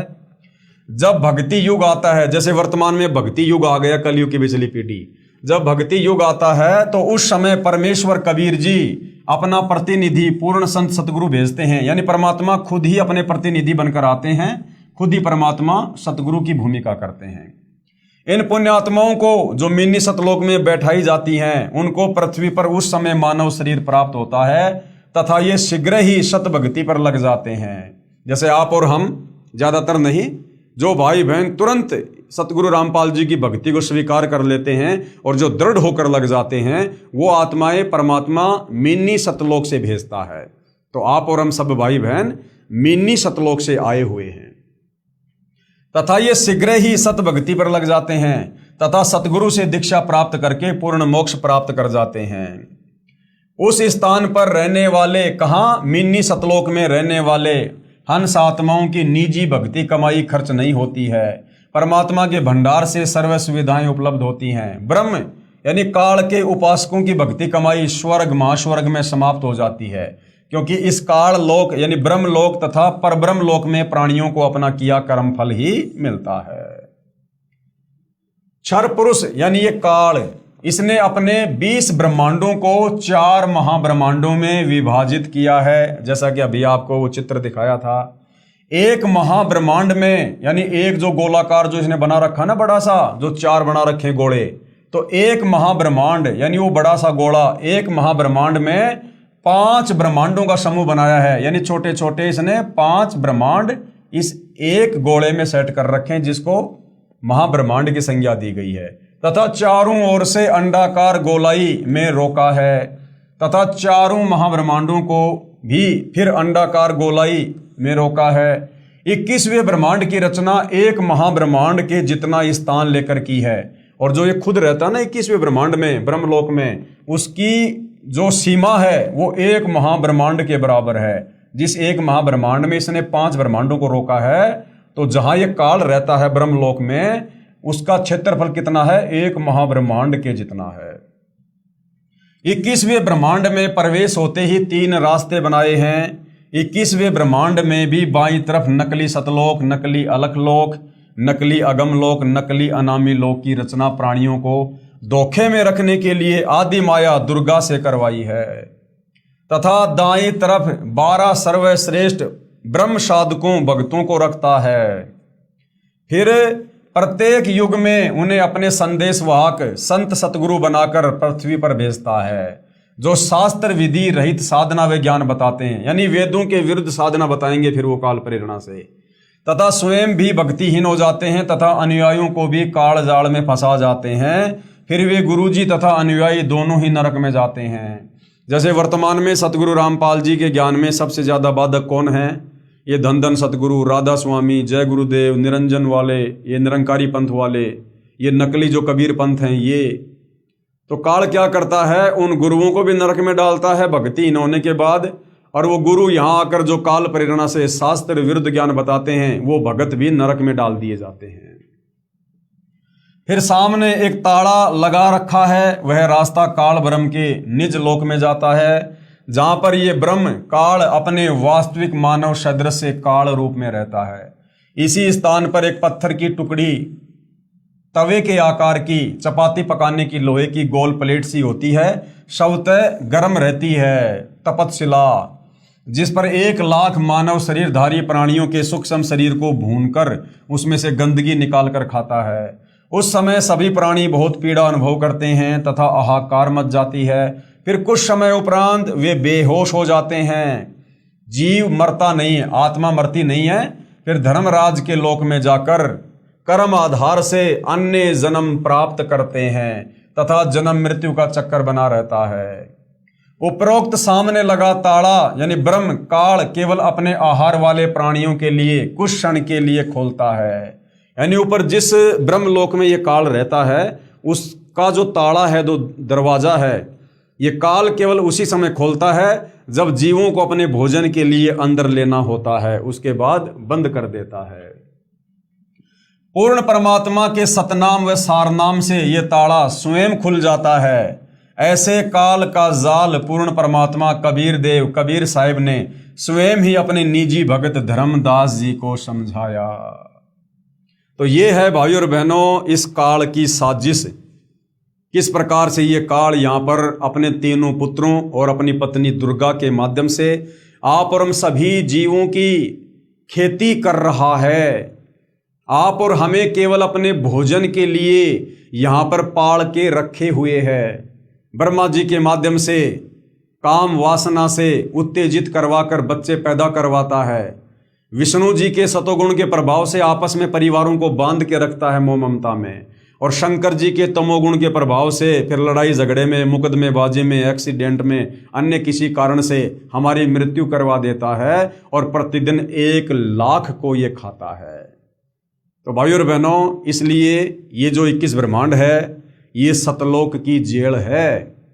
यहाँ आकर ये काल भी अपना कर्म भोग रहा है, दुर्गा भी अपना कर्म भोग रही है, ब्रह्मा विष्णु महेश भी अपना कर्म भोग रहे हैं, और आप और हम जितने भी जीव जिन्होंने हाथ खड़ा किया था इस काल के साथ आने के लिए, हम भी यहाँ पर सजा भोग रहे हैं। और ये सजा हम उस समय तक भोगते रहेंगे, जन्म और मृत्यु के चक्कर में असहनीय कष्ट भोग कर, फिर 184 योनियों में गधे, कुत्ते, सूअर, कीट, पतंग, मक्खी, मच्छर बन बनकर फिर नरक में डाला जाता है। मनुष्य शरीर में जो भी हम कर्म कुकर्म करते हैं उनकी सजा निर्धारित है। वो सजा फिर हमारे को नरक में अलग से भोगनी पड़ती है। हर मनुष्य जन्म में मृत्यु के बाद ये हमें तपतशिला पर भून भून के खाता है। तो ये सजा हम भाई और बहनों उस कर्म की भोग रहे हैं जो हमने सतलोक में गलती की थी। अपने पिता कबीर भगवान से हमने विश्वासघात किया था।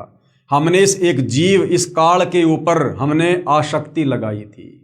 तो भाई और बहनों, हम सतलोक के वासी हैं, हम सतलोक में रहा करते थे, अखंड सुख भोगा करते थे, किसी चीज़ की कोई कमी नहीं थी। ना वहाँ पर जन्म था, ना कोई मृत्यु थी, ना कोई बुढ़ापा था, ना कोई रोग था, ना वहाँ पर कोई तपस्या है, ना गधा कुत्ता सुअर बनना है, ना लक 84 है, ना नरक भोगना है, ना कोई कष्ट है, ना पीड़ा है, ना कोई मानसिक टेंशन है, ना कोई काम धंधा करना, ना कोई राजनीति, ना कोई राग द्वेष ईर्ष्या मन मुटाव छल कपट चोरी जारी काला बाजारी मिलावट कुछ नहीं है। वहाँ हम अमर थे, अमर अविनाशी। यहाँ हम उस कर्म की सजा भोगने के लिए आए हैं। हम सतलोक से यहाँ पर जेल काटने आए हैं, जेल काट रहे हैं। ये काल हमें यहाँ मनुष्य जन्म देकर थोड़ा बहुत कुछ सुख दे देता है, हल्का फुल्का, कार कोठी मकान राजा मंत्री एमएलए सरपंच, और हम लोग भूल जाते हैं भक्ति और भगवान को कि बस हम तो ऐसे ही मौज करेंगे। और शरीर छूटने के बाद फिर ये गधा बना देता है, कुत्ता बना देता है, ऐसे हमें धोखे में रखता है अपने भोजन के लिए। तीनों गुणों के प्रभाव के चलते, रजगुण सतगुण तमगुण के प्रभाव के चलते ये हमारी बुद्धि को ऑफ रखता है। और यदि कोई भक्ति करना चाहता है, कोई मोक्ष प्राप्ति चाहता है, तो फिर ये अपने नकली काल के दूत भेजकर, तरह तरह के संत भेजकर, आचार्य शंकराचार्य धर्माचार्य पोप पादरी मुल्ला मौलवी पंडित काजी, इनके माध्यम से हमारे से शास्त्र विरुद्ध साधना करवाता है, जिस साधना को करने के चलते हम कभी भी जो है मृत्यु पर विजय प्राप्त नहीं कर सकते, मोक्ष प्राप्त नहीं कर सकते।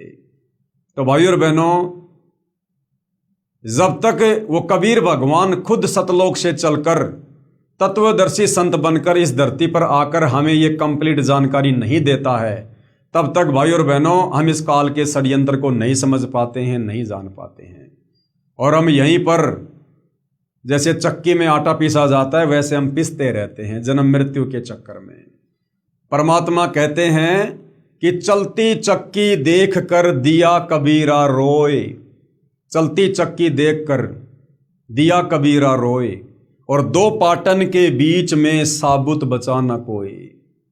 ये जो जन्म और मृत्यु की जो चक्की चल रही है जिसमें हम पिस रहे हैं, तो परमात्मा कहते हैं चलती चक्की देख कर दिया कबीरा रोए, यानी हमारे दुखों को देखकर परमात्मा भी दुखी होते हैं। और दो पाटन के बीच में साबुत बचा न कोई। इस चक्की के दो पाट कौन है? एक काल और एक ये दुर्गा, जो हम सबको पीस रहे हैं जन्म मृत्यु के चक्कर में, लक 84 के चक्कर में। तो कहते हैं साबुत बचा न कोई, और जो कीले से लागा रहे ताका बाढ़ ना बाका होए। चक्की का जो हत्था होता है उसको किला कहते हैं। दाने डालते समय कुछ दाने जो कीला होता है उससे वो चिपक जाते हैं, एक वो खड्डा होता है हल्का सा, उसमें कुछ दाने जो है वो गिर जाते हैं जो उन पाटों के बीच में आकर नहीं पिसते हैं। तो वो किला कौन है? सतगुरु तत्वदर्शी संत कबीर भगवान। जो उस तत्वदर्शी संत की शरण में आ जाएंगे, उनके बताए अनुसार नाम उपदेश लेकर भक्ति करेंगे, कहते हैं उन जीवों की फिर वो तत्वदर्शी संत काल और दुर्गा से रक्षा करेगा। फिर उन्हें लक 84 में नहीं जाने देगा, नहीं पिसने देगा, कोई कष्ट नहीं होने देगा, जन्म मृत्यु के चक्कर में नहीं पड़ने देगा। उनको शत भक्ति देकर उनका मोक्ष करके शतलोक ले जाएगा। इसके अलावा भाइयों और बहनों, 21 ब्रह्मांड में हमें कोई भी सृष्टि रचना की जानकारी देने वाला नहीं है। कोई भी हमें ब्रह्मा विष्णु महेश और काल और दुर्गा के जाल से बाहर निकालने वाला नहीं है। तो भाइयों और बहनों, आज बहुत ही जबरदस्त मौका है, बहुत ही जबरदस्त सुअवसर है। कबीर भगवान सतलोक से चलकर संत रामपाल जी के नाम से खुद धरती पर प्रकट हैं। सौभाग्य हिंदुस्तान में प्रकट हैं। आप और हम भाषा समझ सकते हैं, संकेतों को समझ सकते हैं, आसानी से भक्ति ग्रहण कर सकते हैं, आत्मा का कल्याण करवा सकते हैं। ये मौका विदेश वालों को नहीं है जितना मौका आप और हमें हिंदुस्तान वालों को है। अब भी यदि हम ये मौका चूकेंगे तो हमसे बड़ा निर्भागी व्यक्ति फिर संसार में कोई और नहीं है। तो भाइयों और बहनों, सृष्टि रचना अभी जारी है, और यदि आपको सृष्टि रचना का ज्ञान समझ में आ रहा है, काल बलि का षड्यंत्र समझ में आ रहा है, तो सतगुरु रामपाल जी से उपदेश लीजिए। उपदेश के लिए आप सतलोक आश्रम के मोबाइल नंबर पर संपर्क कर सकते हैं, गूगल पर सर्च कर सकते हैं, यूट्यूब पर सर्च कर सकते हैं। सतलोक आश्रम की वेबसाइट है www.jagatgururampalji.org। इस वेबसाइट पर जाकर आप जी संत रामपाल जी के सत्संग भी सुन सकते हैं, पुस्तकें भी पढ़ सकते हैं, उनके संपर्क सूत्र भी प्राप्त कर सकते हैं, नाम दीक्षा केंद्र कहाँ कहाँ है, नाम दीक्षा कैसे मिलेगी, सारी जानकारी प्राप्त कर सकते हैं और अपनी आत्मा का कल्याण भी करवा सकते हैं। तो भाई और बहनों, आज की सृष्टि रचना में केवल इतना ही। अगले वीडियो में फिर हम परब्रह्म के विषय में, अक्षर पुरुष के विषय में जानकारी प्राप्त करेंगे कि अक्षर पुरुष ने सतलोक में क्या गलती की, जिस कारण से परमात्मा ने काल की भांति उसे भी दंड देना पड़ा। तो कल के वीडियो में हम आगे की जानकारी प्राप्त करेंगे, जो जानकारी पूज्य गुरुदेव भगवान परमेश्वर रामपाल जी ने इस पवित्र पुस्तक ज्ञान गंगा में डाली है। तब तक गुरुदेव भगवान हम सबको आज्ञा दें, आशीर्वाद दें, सद्बुद्धि दें, हमारा मार्गदर्शन करें, हम नीचों का ज्ञान योग खोलें, हमें उनका तत्व ज्ञान समझ में आ सके और हम अपनी आत्मा का नाम उपदेश लेकर कल्याण करवा सकें। बंदी छोड़ सतगुरु रामपाल जी परमेश्वर जी की जय हो।